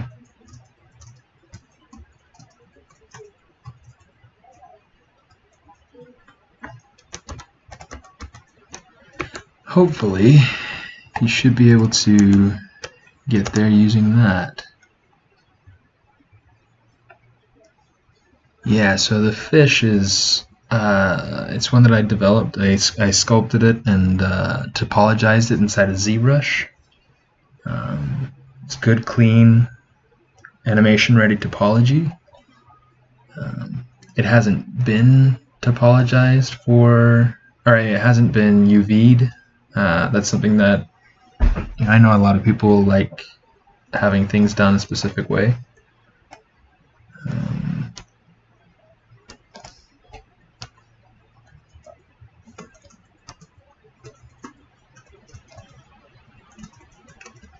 And so yeah, it's not something that I've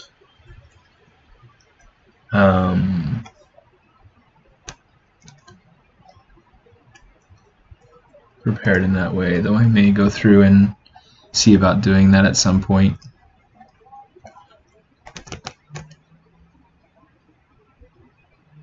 Okay, so there go the sprinkles. Okay, so let's say, okay, convert VPR to Geo. Control-Shift-A. I'm going to say split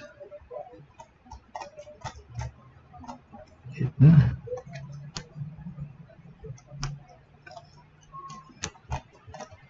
Control-Shift-A, split hidden.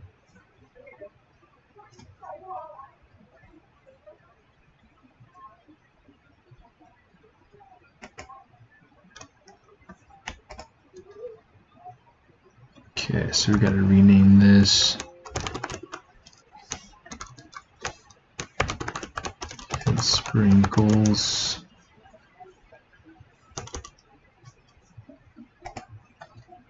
Rename body sprinkles.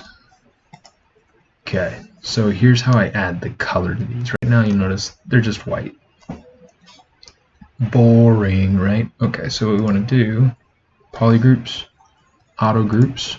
Okay, so you see each sprinkle has its own color.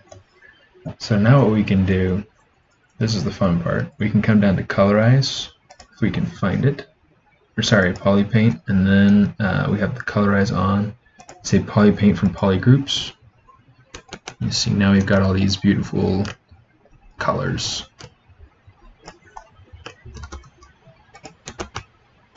So we'll do the same thing here. We're going to go polygroups, auto groups. There we go. Easy as pie. Or donuts, because that's what he's made out of. Okay, so let me see. This guy feels like he's a little bit too stiff.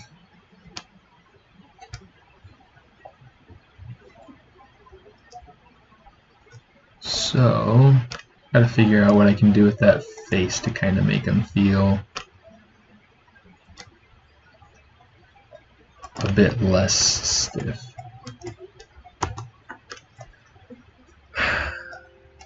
Gotta do ourselves a favor though and make sure that we save regularly.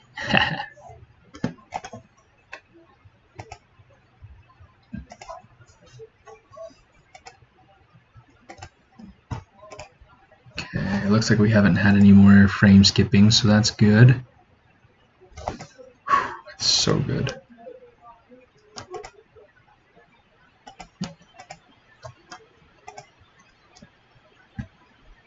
Okay, so here's what I want to do. We are going to take, let's turn off the sprinkles for right now. In fact, we don't even need this dragon or the character turned on right now. We do, however, need this dragon. I'm going to go through. Let's use our transpose master. In fact, let's do this. We'll save one more time just for good luck's sake.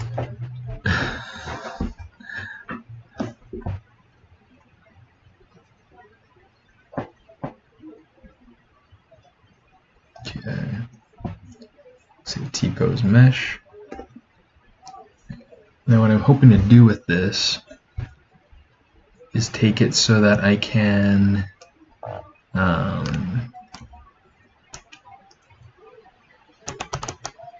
just want to be able to kind of manipulate him more broadly.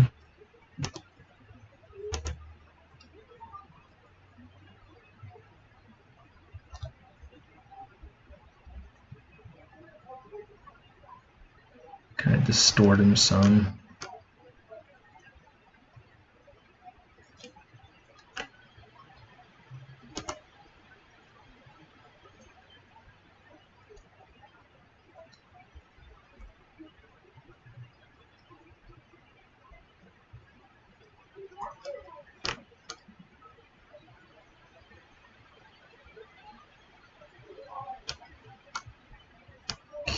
Something like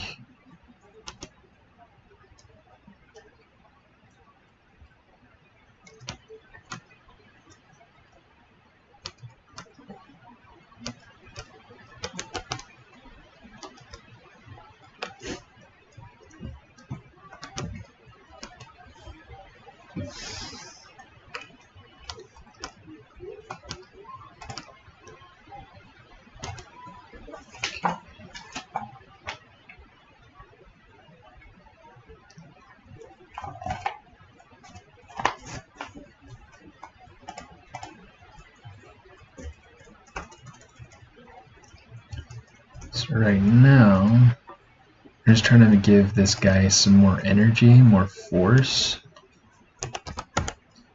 because I feel like a lot of what's going on, especially with this particular dragon, is that I feel like he just feels too stiff. He feels too much like he's just kind of hanging out. He doesn't feel like he's alive yet.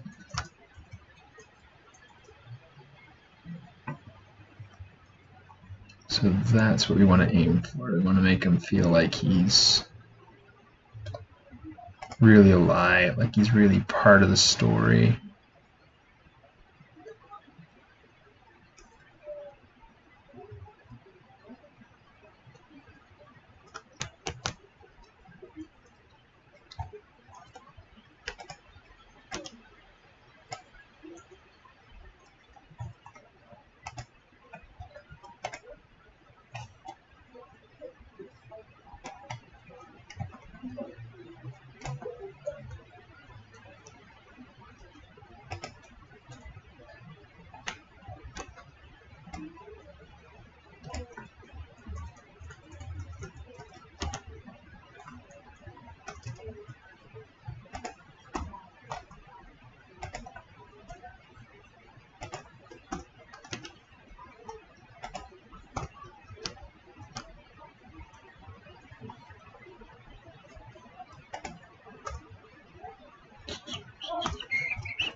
And then I can tweak the eyes a little bit more when I'm back in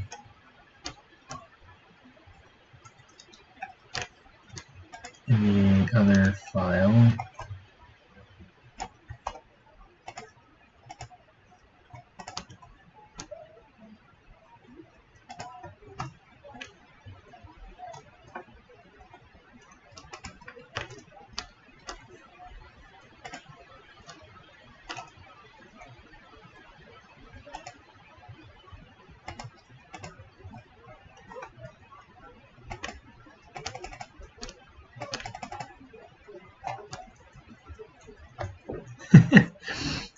another John Oliver thing that I had listened to earlier is talking about cryptocurrencies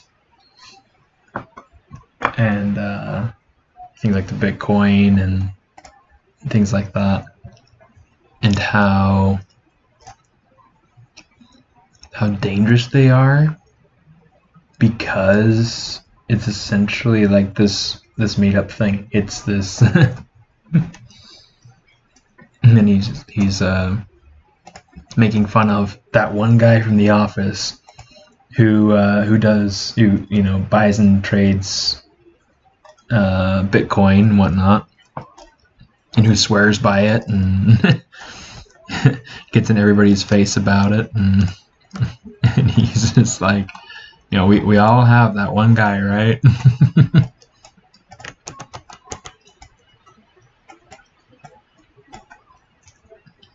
I don't anymore. When I was going to school, there was a guy named Jason that did Bitcoin, and he quit going to school because he was so confident in Bitcoin.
What's a childhood craving that you had that you don't have anymore, or that you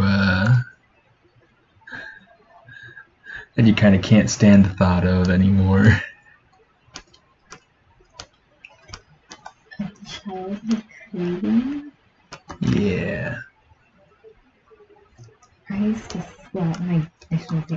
my grandma used to serve my strawberries with sugar, and my oranges were always salted. And I just can't even imagine eating a salted orange ever again.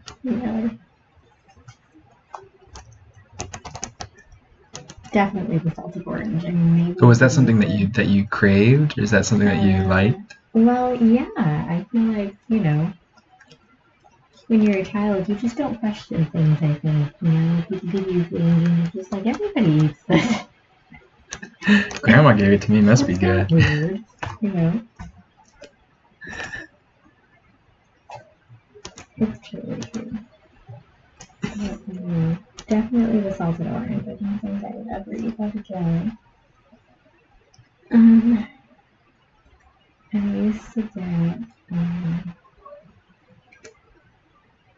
I mean, there are things that I crave and ate all the time that I still think would be good, but I just don't want to eat them anymore because they just don't make me feel good. Like Funyuns or Mexican candy. Oh, Like the ones that are tamarindo. Yeah. Well, I'm not sure actually if that's what's on it, but you know, it's like a watermelon lollipop and it's like covered in chili powder or something. Right. Yeah.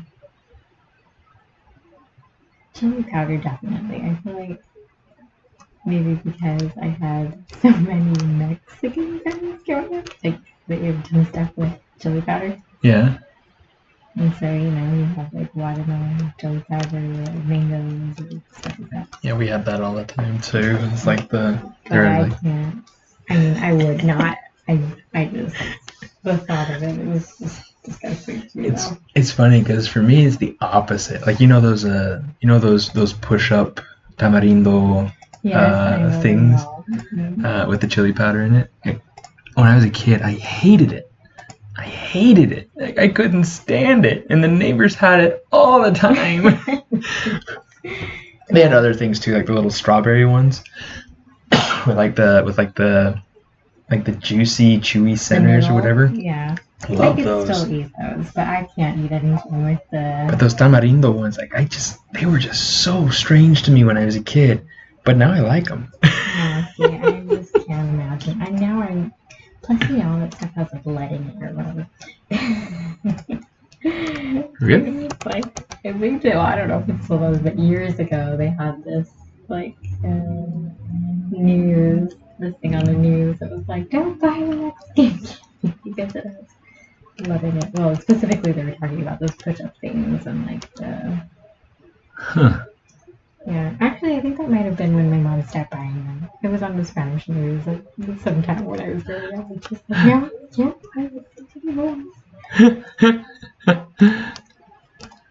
So, definitely, I wouldn't do that anyway. And I wouldn't give it to the kids either. Not even to try it. It's just like, that will destroy your stomach, I'm sure. I'm sure.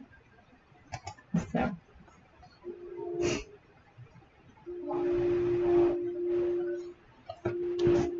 And donuts. I actually really used to like like the little donut bowls or whatever. Really? Like when I was little. Like cake donuts or like glazed donuts? Glazed. Okay. I really liked glazed donuts. But I don't eat that anymore. It's just making my stomach feel So I don't really love it.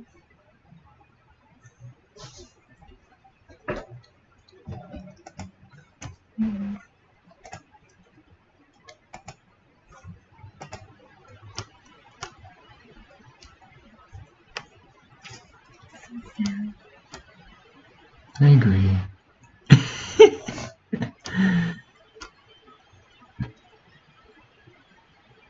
It's funny because like I used to drink milk like a fiend, like nobody's business.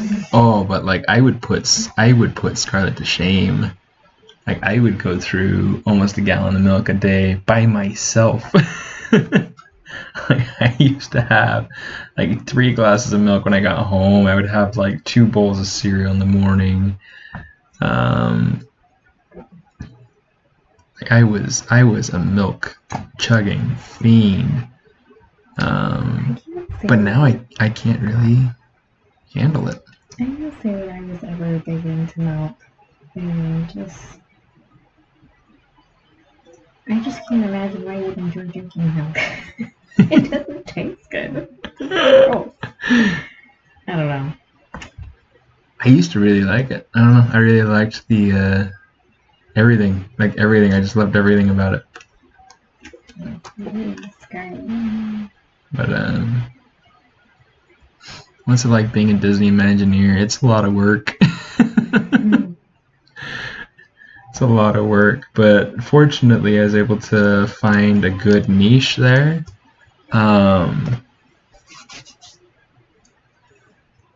Where they really like me for my abilities with the software and with ZBrush in particular. Yeah. They like my design sense. They like they like how I handle cartoon and stylized work.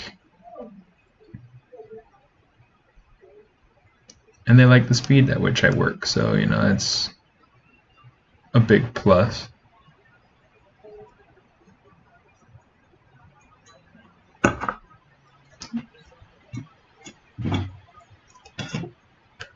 It's always tricky finding a good niche, a good place to be where you kind of like carve out a spot for yourself. So I feel very, very fortunate to be able to call the Disney Imagineering campus my niche. It's kind of nice.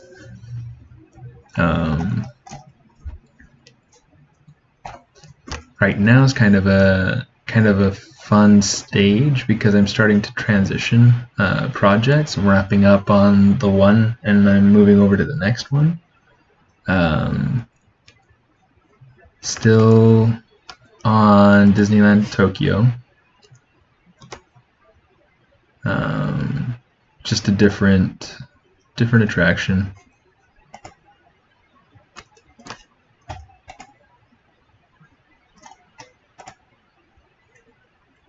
So that'll be fun. And then after that I get to work on something for Anaheim. So I think it's for Anaheim anyway. It might not be. I don't remember for sure. But it's pretty exciting. Pretty exciting stuff. Some stuff I can't talk about. That's the hard part.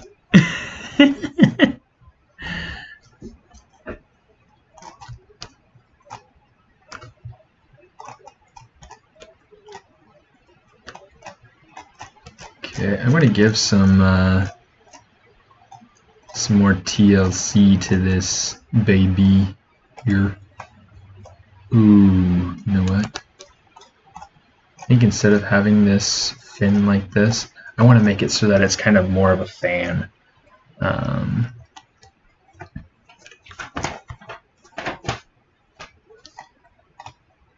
turn off.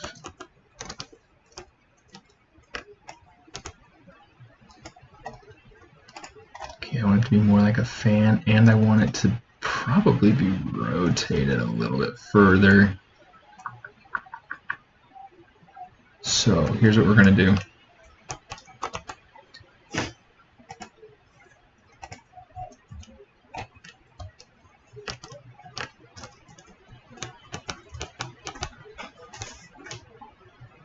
I might have to go through and actually get rid of my subdivision levels and then resculpt some stuff, but that's fine. Let's just do that. Delete higher.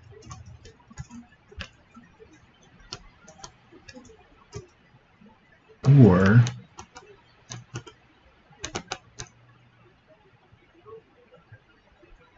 I could work with that. Let's get rid of those. That way I have an extra subdivision level that I can work with. Okay.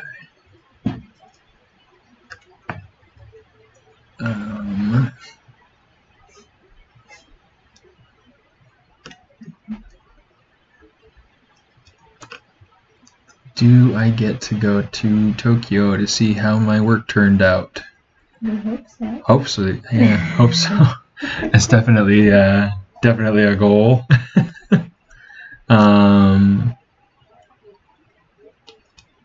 can't imagine how hard that would be to not get to go. And it's not. I don't know that it's something that I'll get to go on company dollar to do. But for sure, it's something that we'll definitely be going at some point. Probably during the spring, so we can go and see the beautiful flowers. Something that my wife's always been interested in is seeing the cherry blossoms and how seeing the cherry blossoms.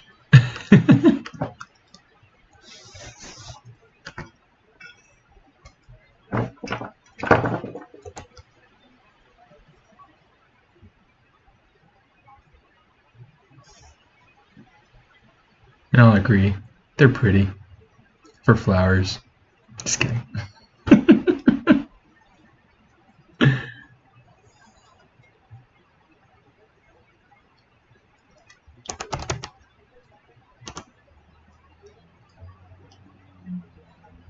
Okay, let's really spread that out.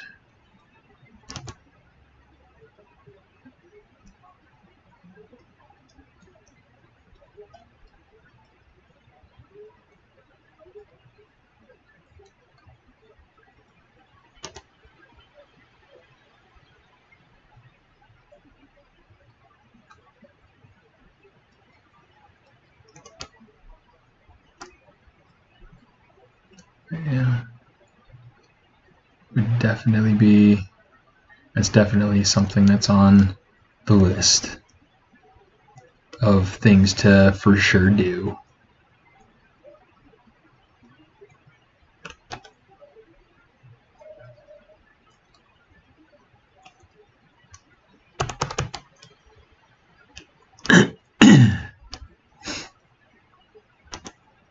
Oh, I work for Walt Disney Imagineering. Yeah, for anybody who's tuning in right now, I work as a 3D concept modeler for Walt Disney Imagineering. Currently working on the Disneyland Tokyo portfolio for the Tokyo Disney Seas expansion, which is really, really cool.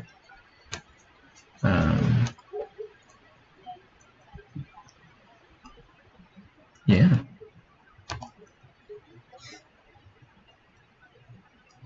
It's a lot of fun. It's a lot of work.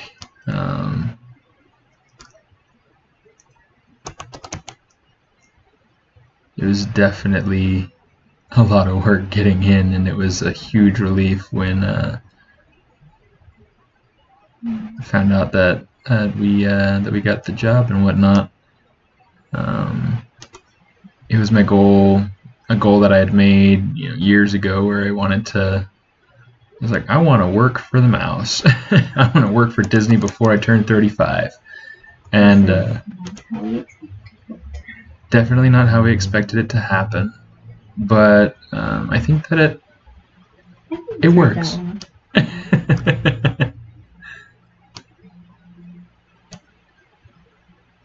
It definitely works.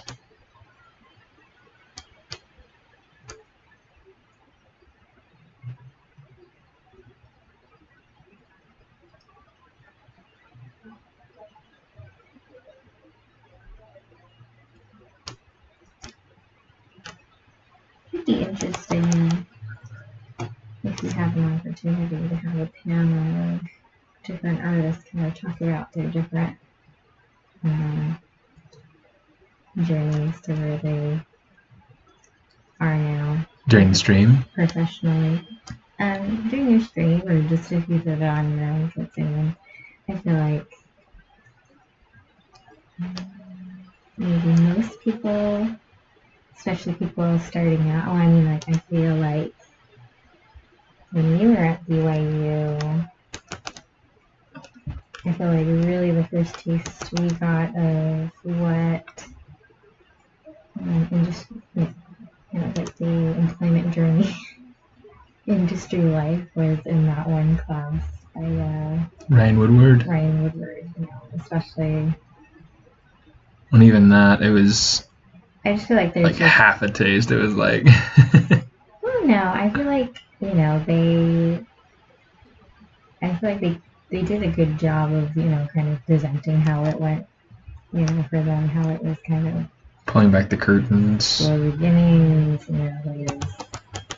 like, well, in entertainment especially, like, when you're, I feel like this particular kind of work, like with the Imagineers, is much more stable, at least in the experience that we've had, but um, in working for, film, television, Games. at least in our experience, I don't know if that's, kind of universal, at least it feels like it, based on, what we got from Ryan Woodward and his wife, is that I don't know how many people talk about the lulls, just how you Right. have times where you're gainfully employed and things are really going well, and those are the times where you want to save really well and, just kind of an expectation that that can be a possibility, and not that I guess you want to have the mentality that like you're always going to be losing your job, but at least Be prepared for it. Be prepared for it, and always, connecting with people and expecting or making relationships with different people in kind of to keep yourself relevant, employed. Yeah, and especially connected. when you have a family. Yeah, for sure.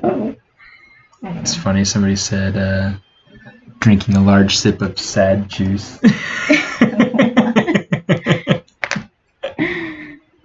Oh, like about employment, or well, about the rocky beginnings, I guess. Yeah, it's kind of funny.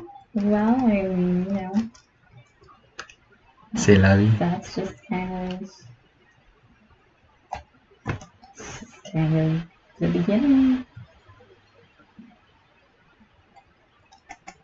And I mean, it happens differently for different people, I guess. For some people, the rocky beginning is in art school.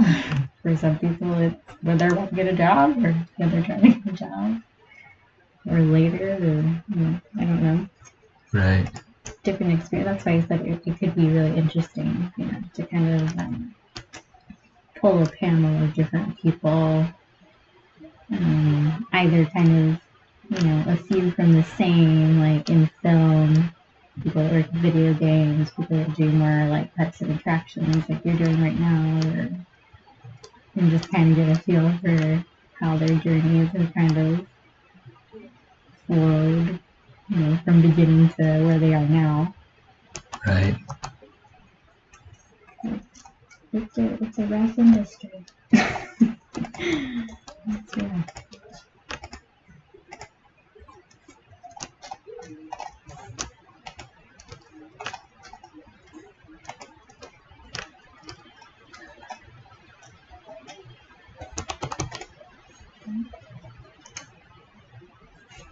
Let me see.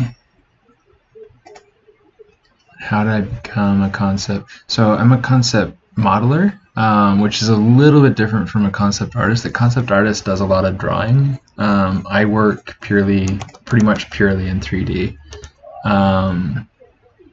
The way I got to that role, I kind of like what my wife, kind of like what my wife was saying. It's like you got to stay really well connected. There will be times where there are lulls and things like that. And when I was I had gone through like a lot of different disciplines at a lot of different places. I've gone through Warner Brothers as a character artist. I had gone through DreamWorks as a 3D modeler. And teaching has also been a huge lesson, like giving you experience. Right? give you time to kind of develop yourself, help other people develop. And... Yeah, I agree. So teaching's been a huge thing for me too. Mm-hmm. So yeah, lots and lots of different disciplines. And it's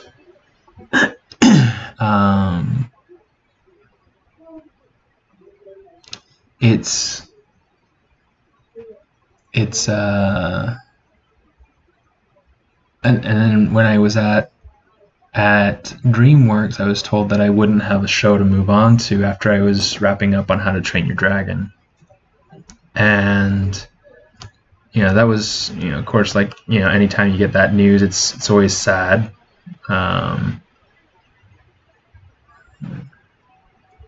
You always wonder what you did wrong to make the dog run away from home. But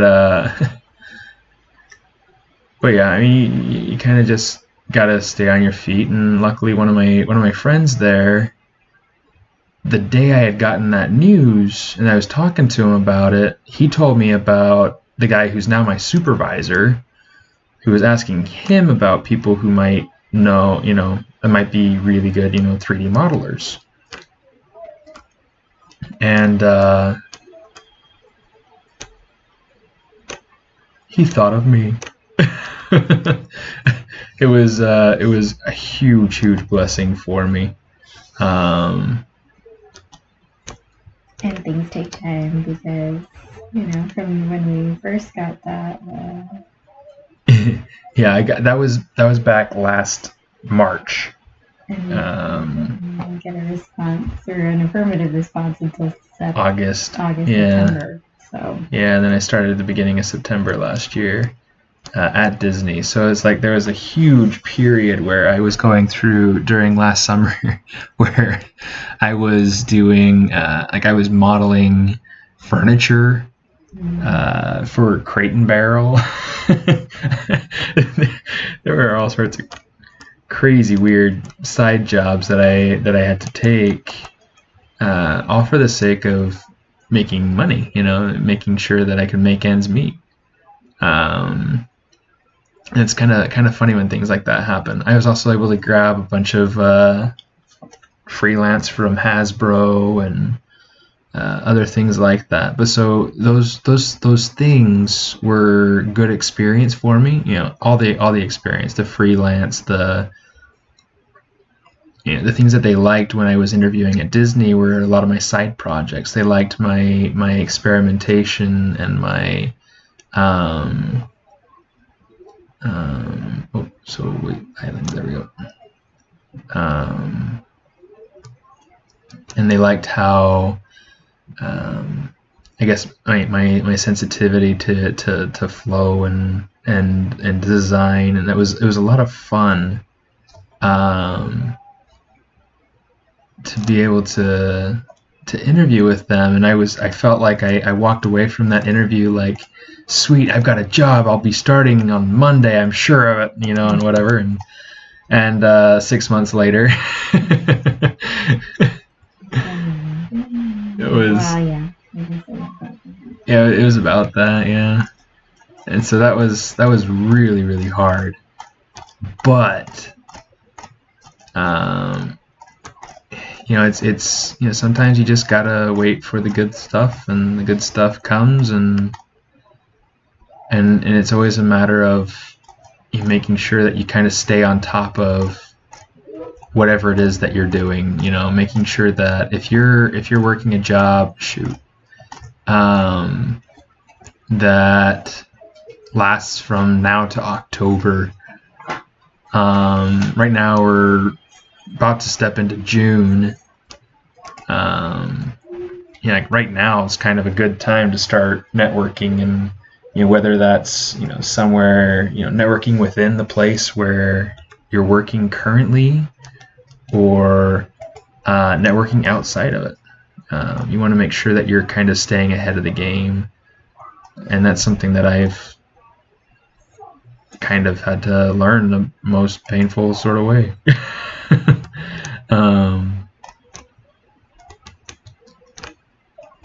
But yeah, and now months now. When I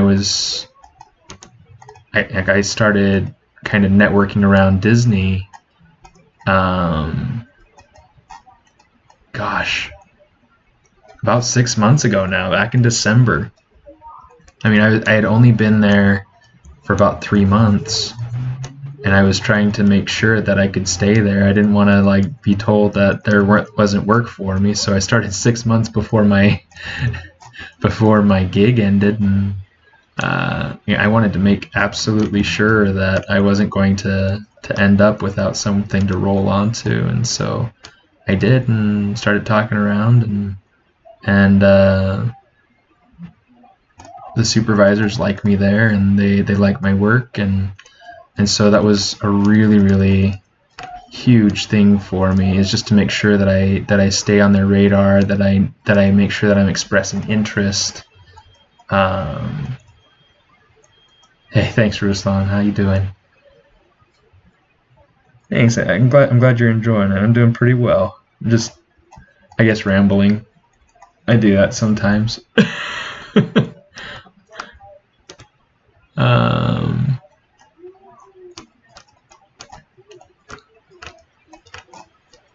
But yeah, and that's kind of the gist of, oops.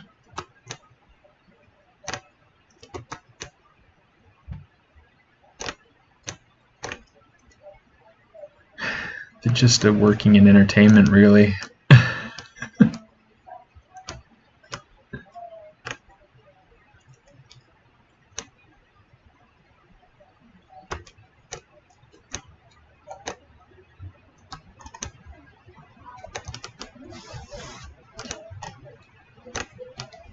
Okay.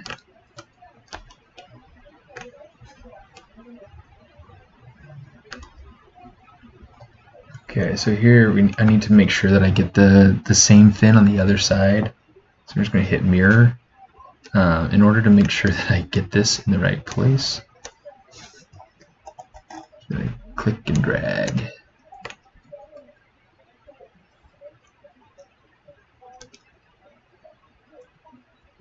Okay.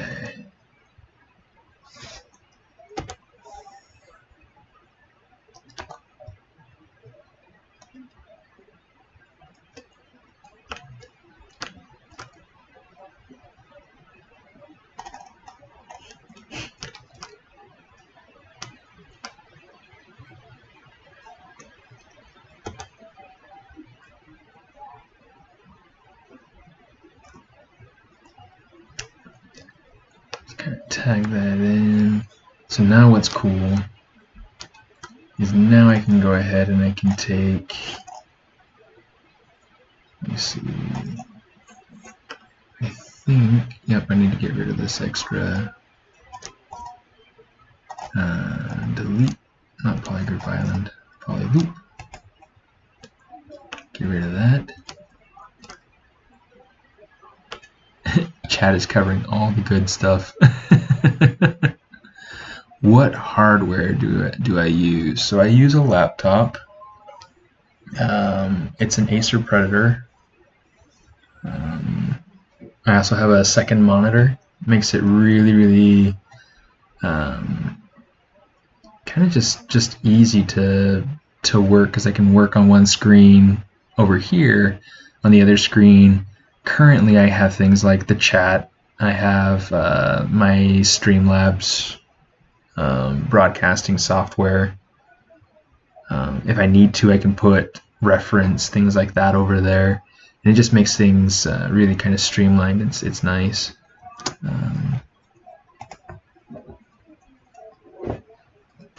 Okay, bridge that together so that's all nice. Bridge that together, and there's an extra edge loop in there, so we'll just get rid of that. Get rid of that. Alright. I'm just going to kind of smooth that out so that the transition's nicer. Then we'll worry about the poly paint in a minute, because that color is whack.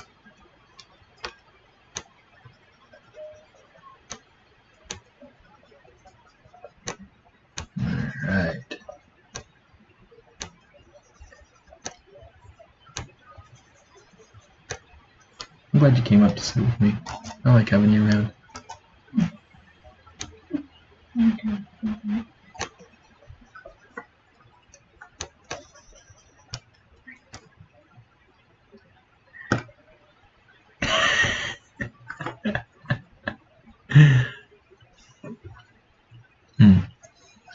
Oh yeah, but so I've got that. I've got my computer has 16 gigs of RAM.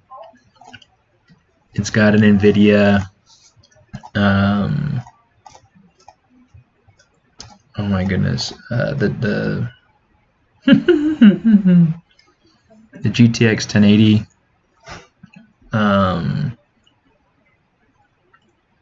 Graphics card. It's really pretty good for a laptop. Intel i7 processor, 16 gigs RAM, which I may boost at some point to 32, but it'll be a little while.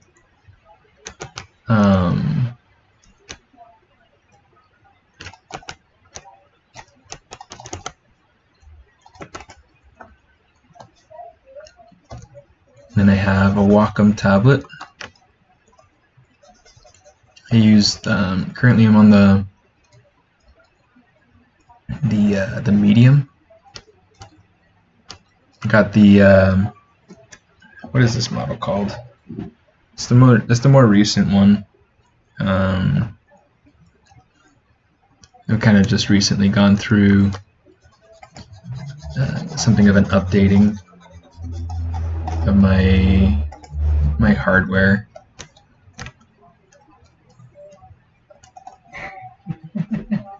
What did you find? Rachel. Okay, I get it. Oh. Such an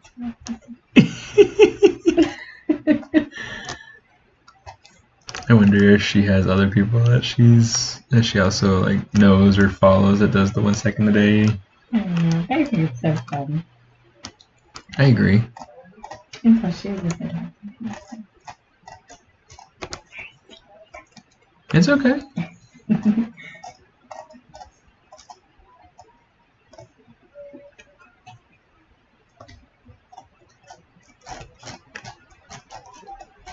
Yeah, check it out. Now we got that. Yeah. Okay, so now those fins feel so much cooler to me now.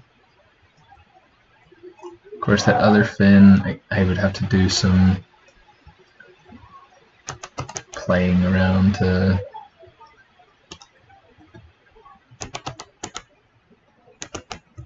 make it so that it's not like going through the character's leg, but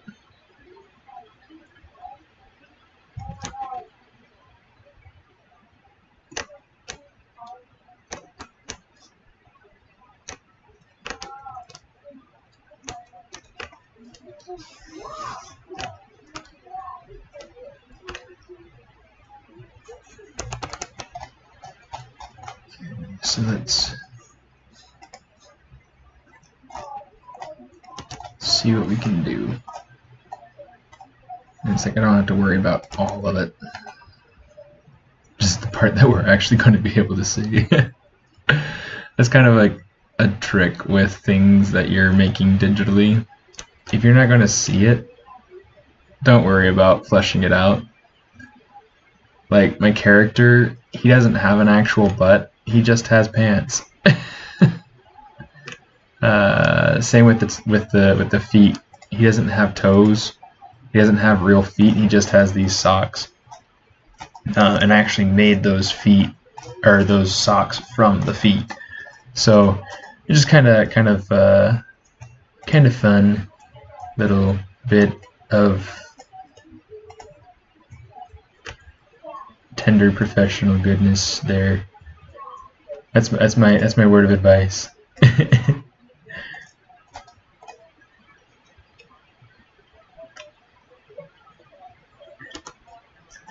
I love it when you're in the chat, Ghost. You come up with some of the best ideas. Make it look like a piece of wrapped candy. I've tried to think of a lot of different things that I could do with this fish, because right now there are just so many things. Well, there are so many things that I could do with it. I just haven't had anything that I've gotten to where it's been like, that's it. I've got to do it now. I've got to do this. It's all just been kind of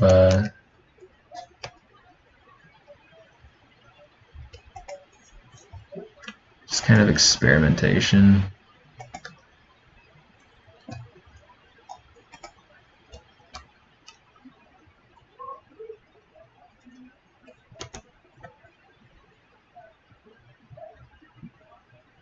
And right now it feels too alive. Like it feels too realistic. I need to go through what I want to do is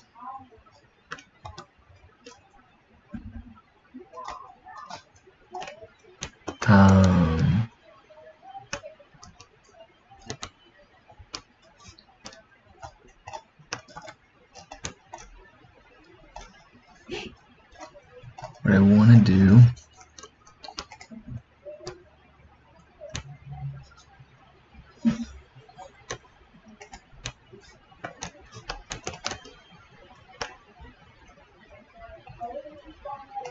is remember what I was going to say. What was I going to say? Oh yeah, so I need to think of ideas of things that kind of go along with that theme, with that kind of Candyland sort of thing that we were talking about before.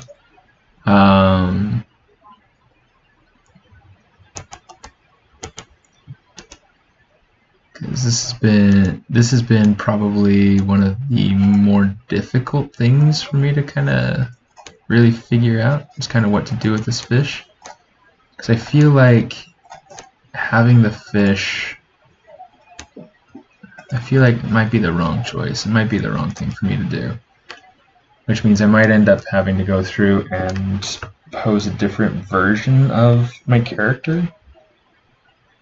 Figure out something else.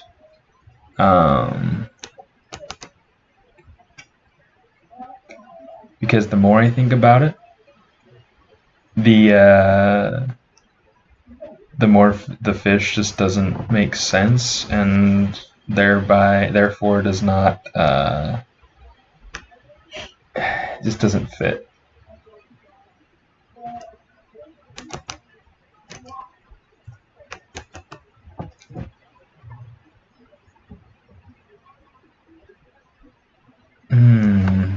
It doesn't want to reconstruct my subdivision levels. Oh well.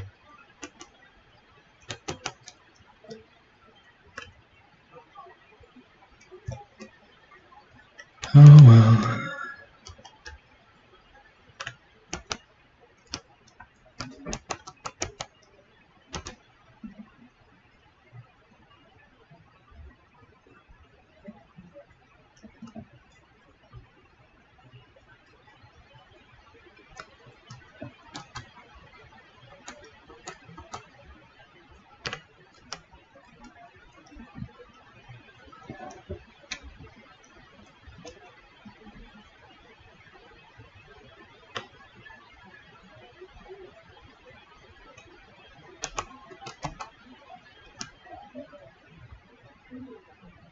So crease.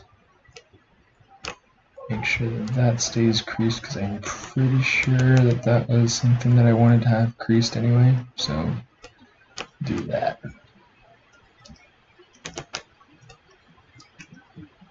What did you find?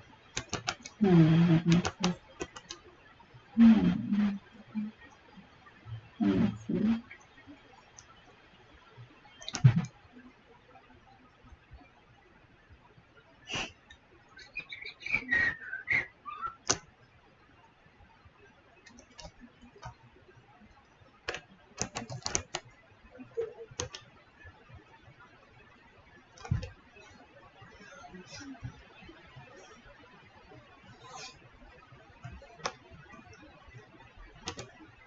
Good idea, but too late.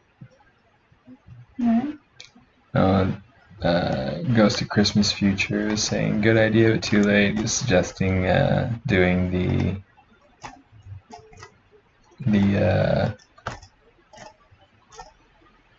make the fish look like a piece of wrapped candy. It's interesting because like when good ideas come, they come, and it's like you can't be afraid to just unhitch the bad trailer and let it go sailing backward down the highway.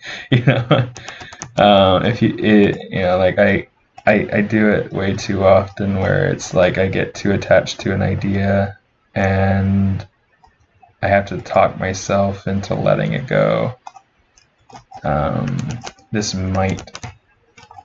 fish might be one of those things.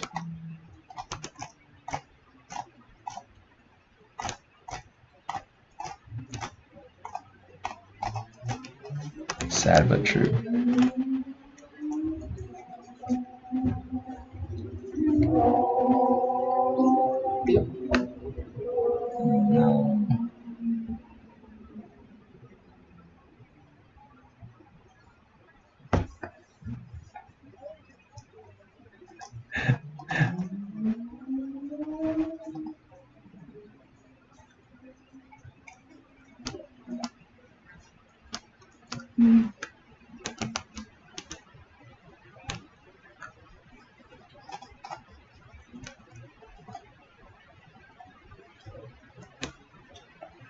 Yeah, sure. Absolutely. Okay. I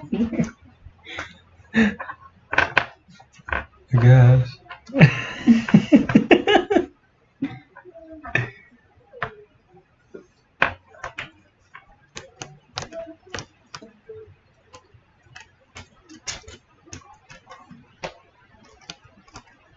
Oh, here's something I wanted to do.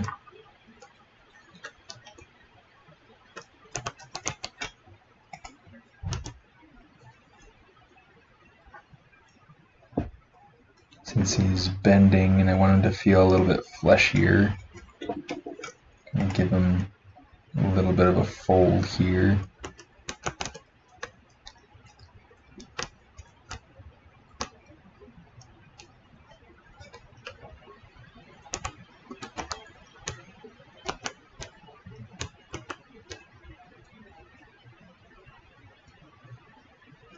You know what? Let's see.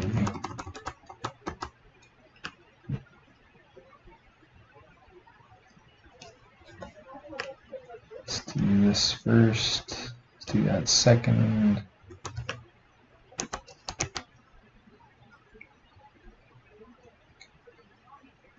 Scoot that over here.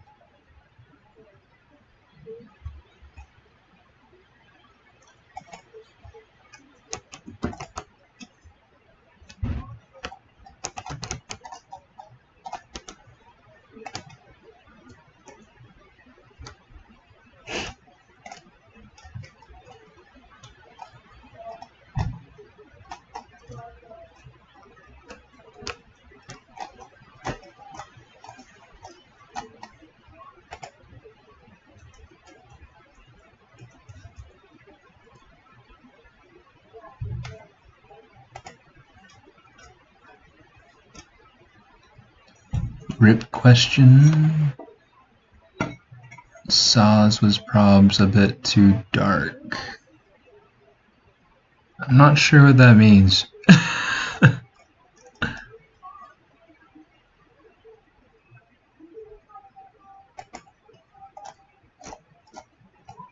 SOZ was a bit too dark. Says I'm not sure what that means. Riferion. Do you mind clarifying a little bit for me, or?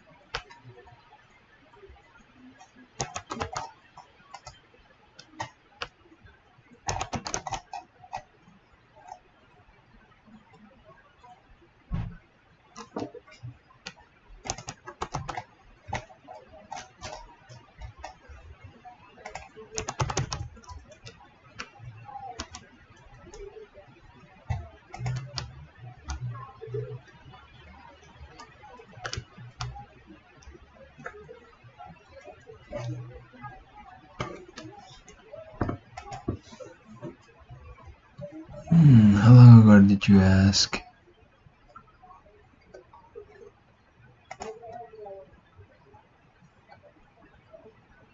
Oh, I see.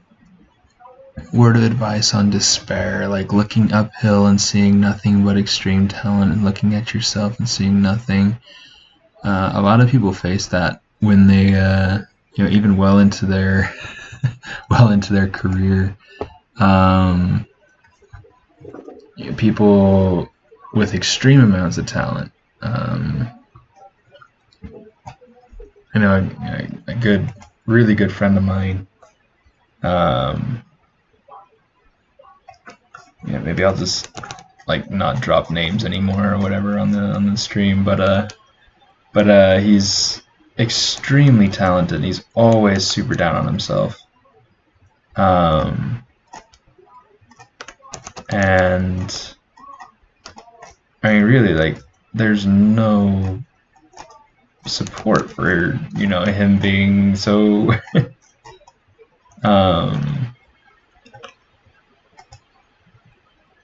so down on his own talent.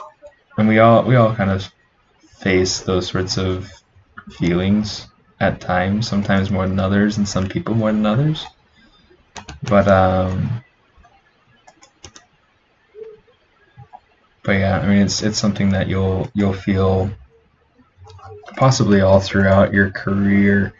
The thing that you want to do is that you do want to make sure that you are watching and keeping track of what great talent is out there, and you want to use those as imposter syndrome. I'm not sure what that means, but you want to make sure that you are doing your best to imitate their practices. You want to get as good and better than leading industry professionals. Essentially, you're competing for jobs with them. It's hard sometimes not to feel like that's really discouraging, but really it's a common struggle. It's something that everybody has to go through and figure out.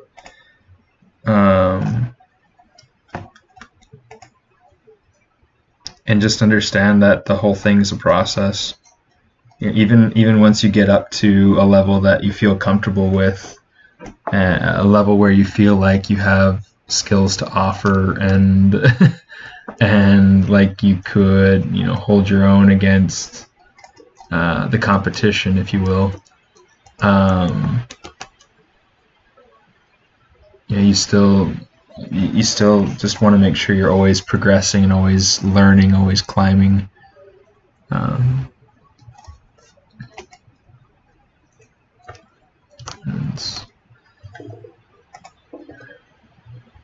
you can't learn enough.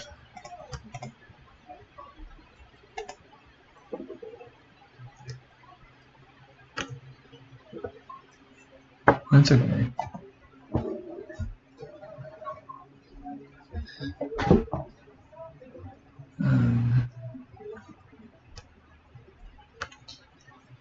Yeah, and if it's really discouraging, it's okay to take breaks. Don't be afraid to take breaks, and try a bunch of different things too.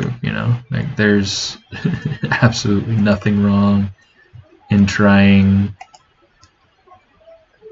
a whole bunch of different things. In fact, it's really good to try different things.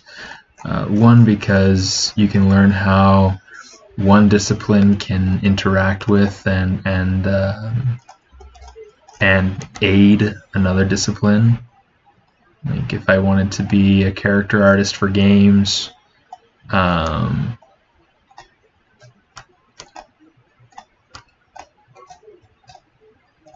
it could be good to learn about rigging It could be really good to learn about texturing, learning about relevant disciplines, especially really close on the pipeline, will really help to boost your relevance as an artist or as a creator.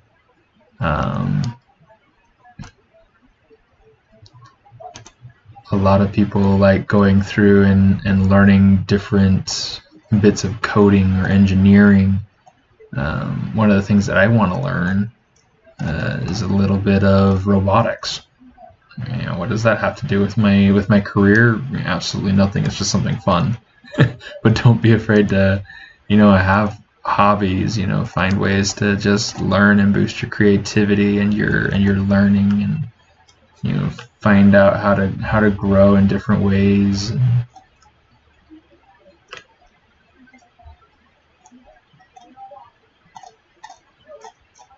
Yeah.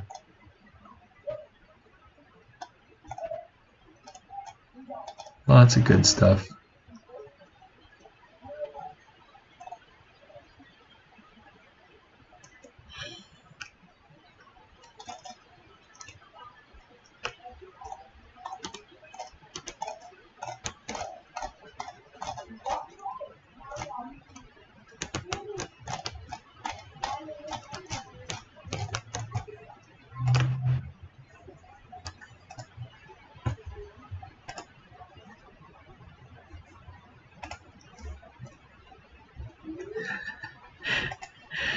Yeah, that stinking hill. It gets higher the higher you climb. And it's like the higher you climb, you realize that all you've been looking at was just a ledge. It wasn't the peak; it was a ledge. It is a journey, and I think that's definitely something to not lose sight of.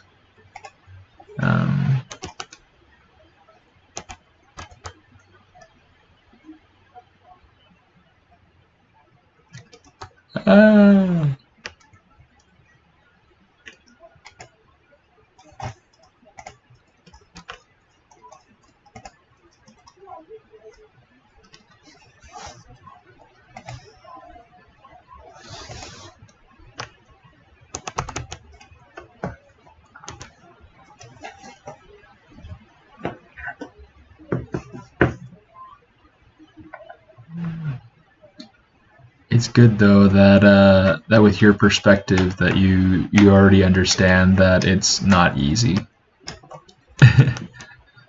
It's something that I wish that I had understood a little bit better going into entertainment or related fields.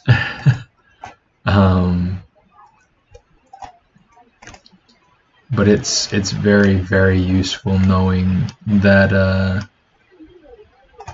it's a common struggle, and I think that that's just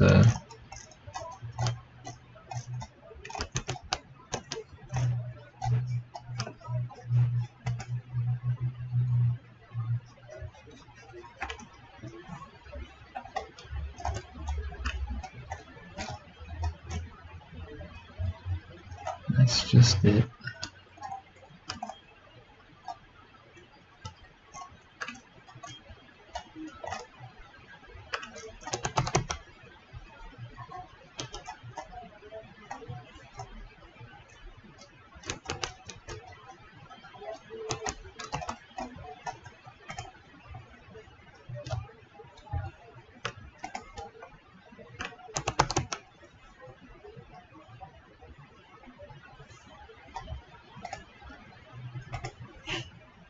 Okay, right here what I'm doing is I'm trying to figure out kind of a little bit more shape design. I want to see if I can bring a little bit more style and expression to this fish. Because up until now, he's been entirely too lifeless.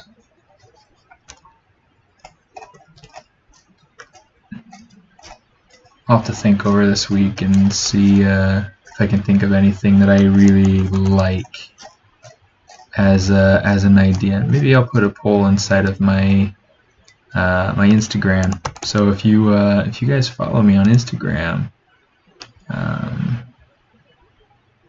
go ahead and I'll put the poll up before I go to bed. If I can remember. Let's write it down.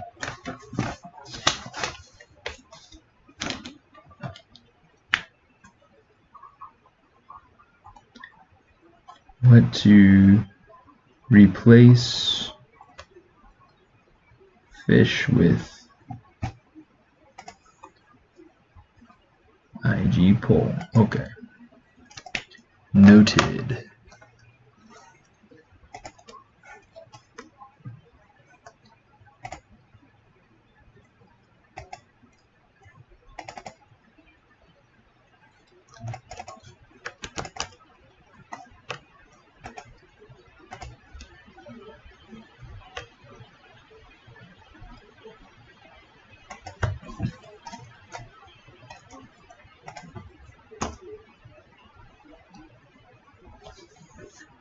I'm a bit worried about my schooling as well. I'm about halfway through a computer engineering degree. It's a good degree to go for, by the way. Whilst determining to be an artist once I graduate. Parents are not happy. But hey, who knows? One day I'll see some things as impossible to feasibly create. Another I'll see as slightly more possible to create.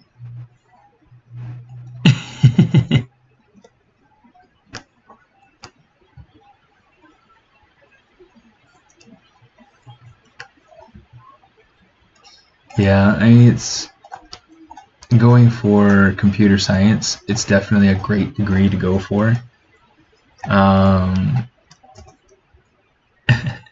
Because there's so much that you can do with it.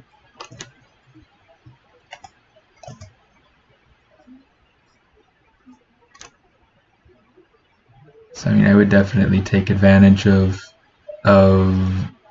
that learning and see what you can figure out how to do with it, you know, because there are a lot of people that'll go through and learn how to do like procedural modeling, or they'll learn how to do I don't know, just any way to be technologically creative.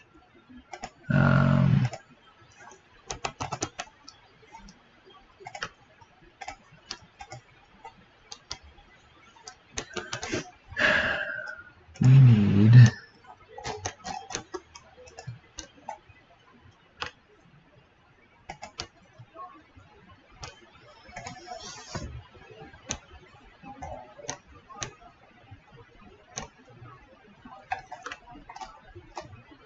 because that'll be tremendously helpful to you.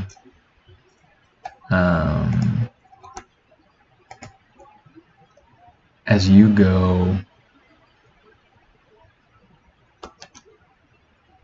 you know, searching how to apply your brains to being an artist. There are plenty of people who are very technically strong, who do amazing artistry because they know how to manipulate the software. They know how to do this, that, and the other. TDs, technical directors, are among some of the strongest individuals in a studio environment because they know how to manipulate the software. A lot of times what they're doing is enabling others to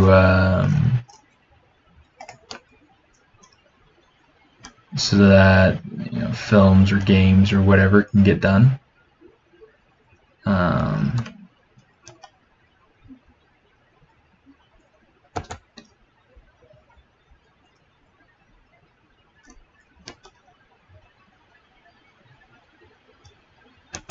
But I've also worked with TDs that were just tremendously talented in how to use the software, and they were able to, they contributed largely to the success of the project, and that's tremendous. That's really, really nice to be able to just to handle the tools the way that they're meant to be handled.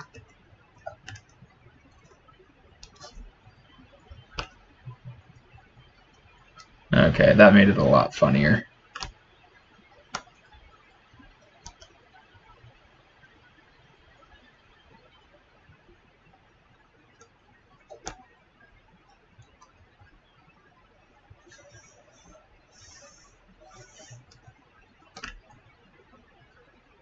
Oh, there we go.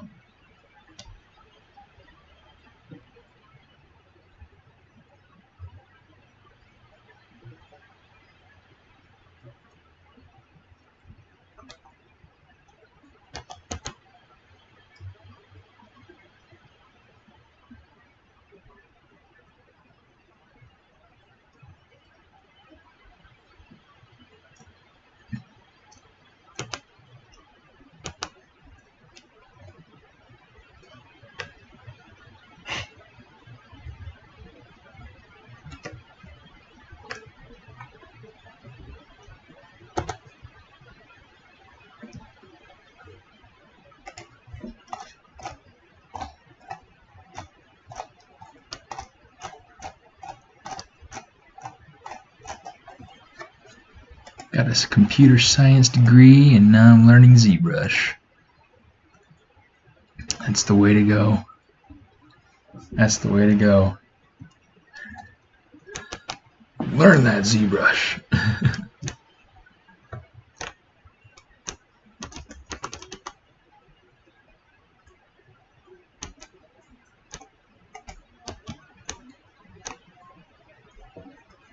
Trying to think if I want to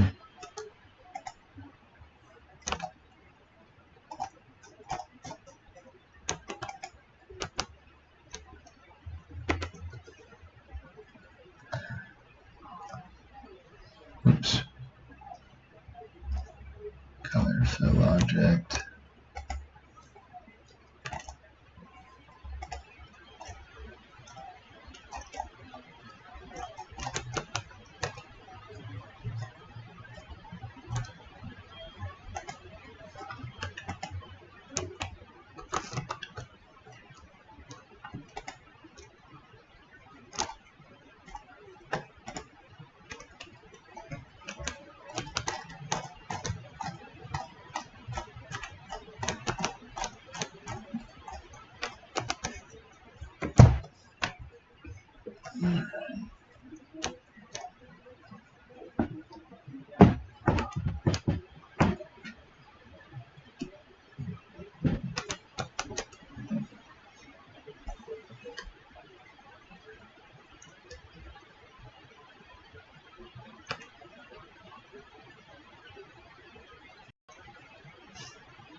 Here's what we're going to do.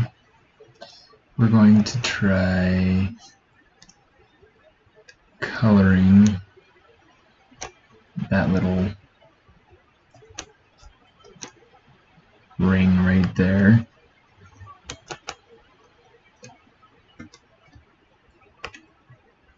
Okay, let's hit C, be able to pull up that. Oh, that's the wrong color. C. Okay. And that to be considerably darker, maybe a little bit redder.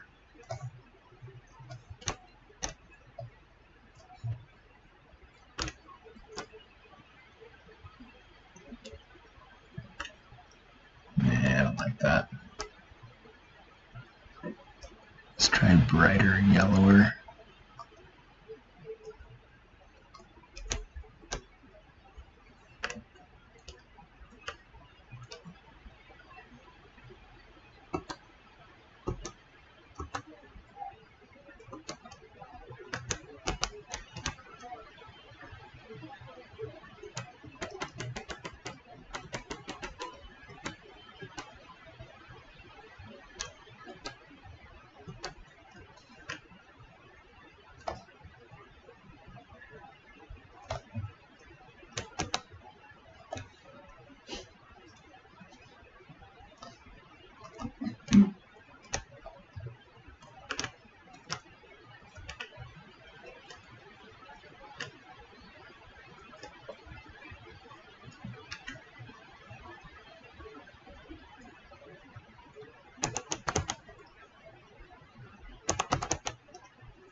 Let's see.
Let's see.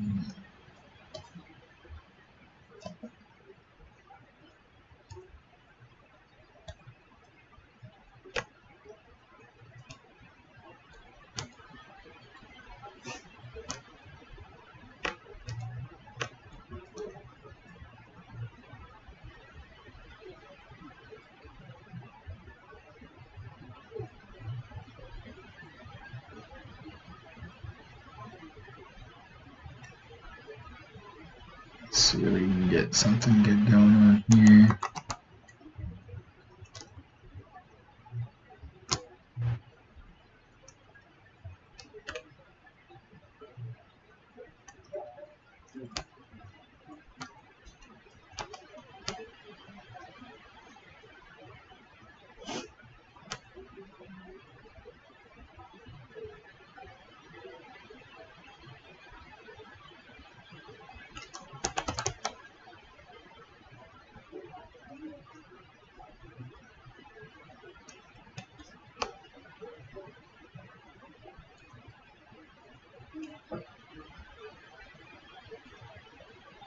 Let's see. I think that if I give this fish more expression, I think I need to design this a little bit more.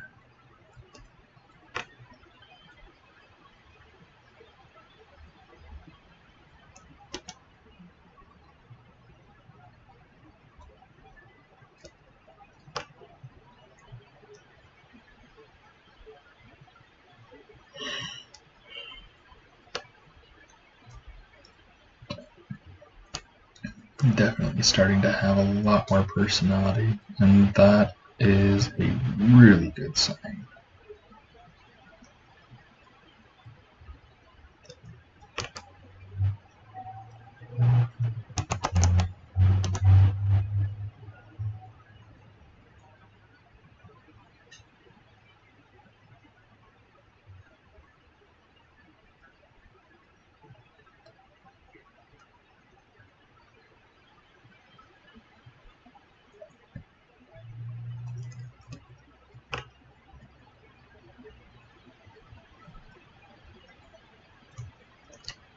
Okay.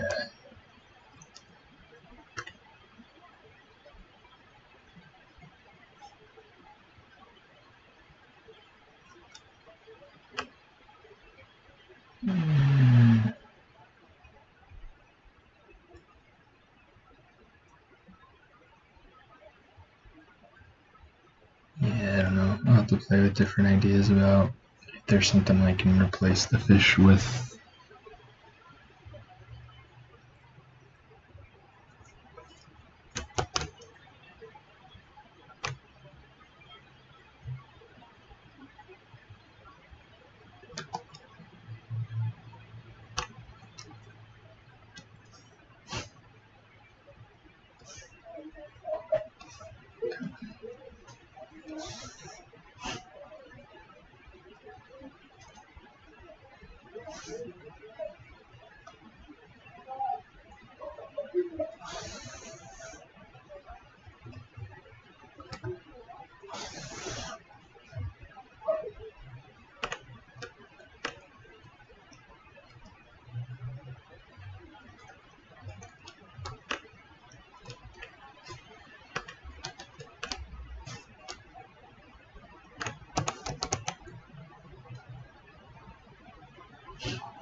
It's crazy.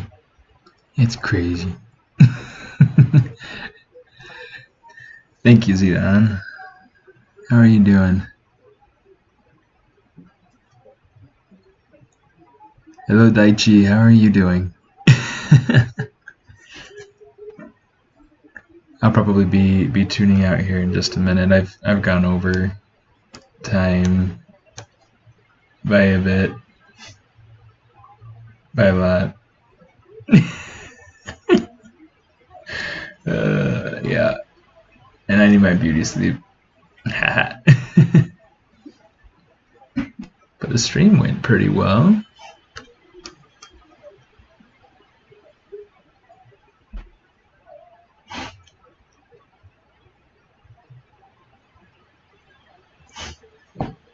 You know what? I just figured out what I want to do with that.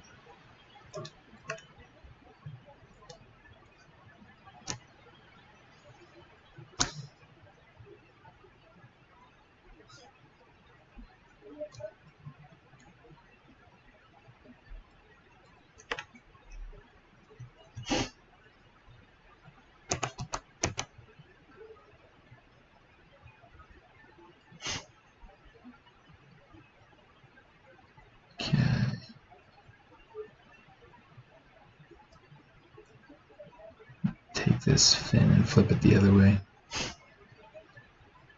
Wish I'd thought of this before I had gone through all that trouble of detaching it and reworking it. But oh well.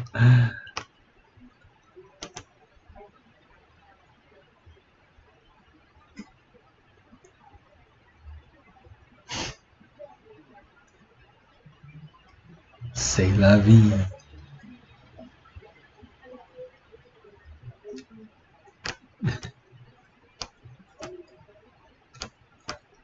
Thank you, Zidan. I appreciate that. That's very nice to hear. How's the weather over in Indonesia? I actually have a friend from Indonesia who is working with me at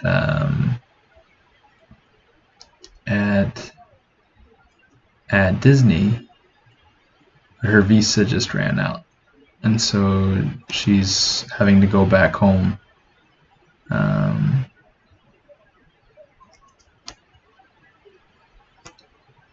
Nice kid.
Right.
Let's give a little bit more curve to this.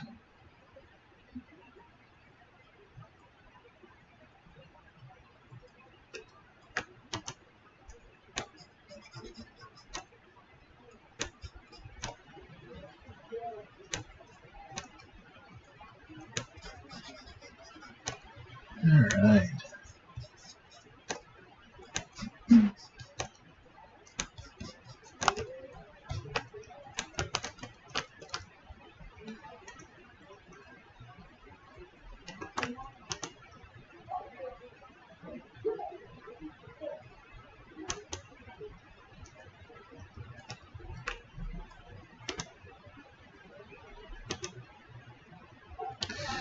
Yeah, here's what we're gonna do.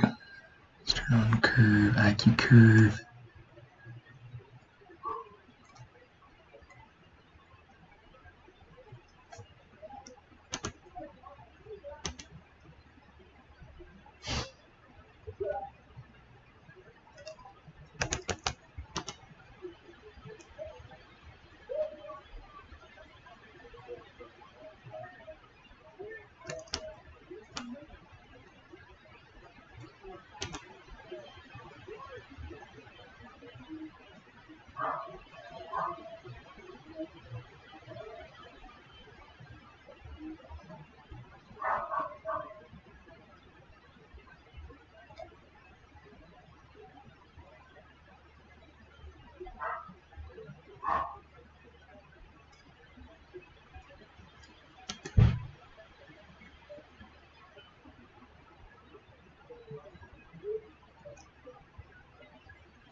Alright.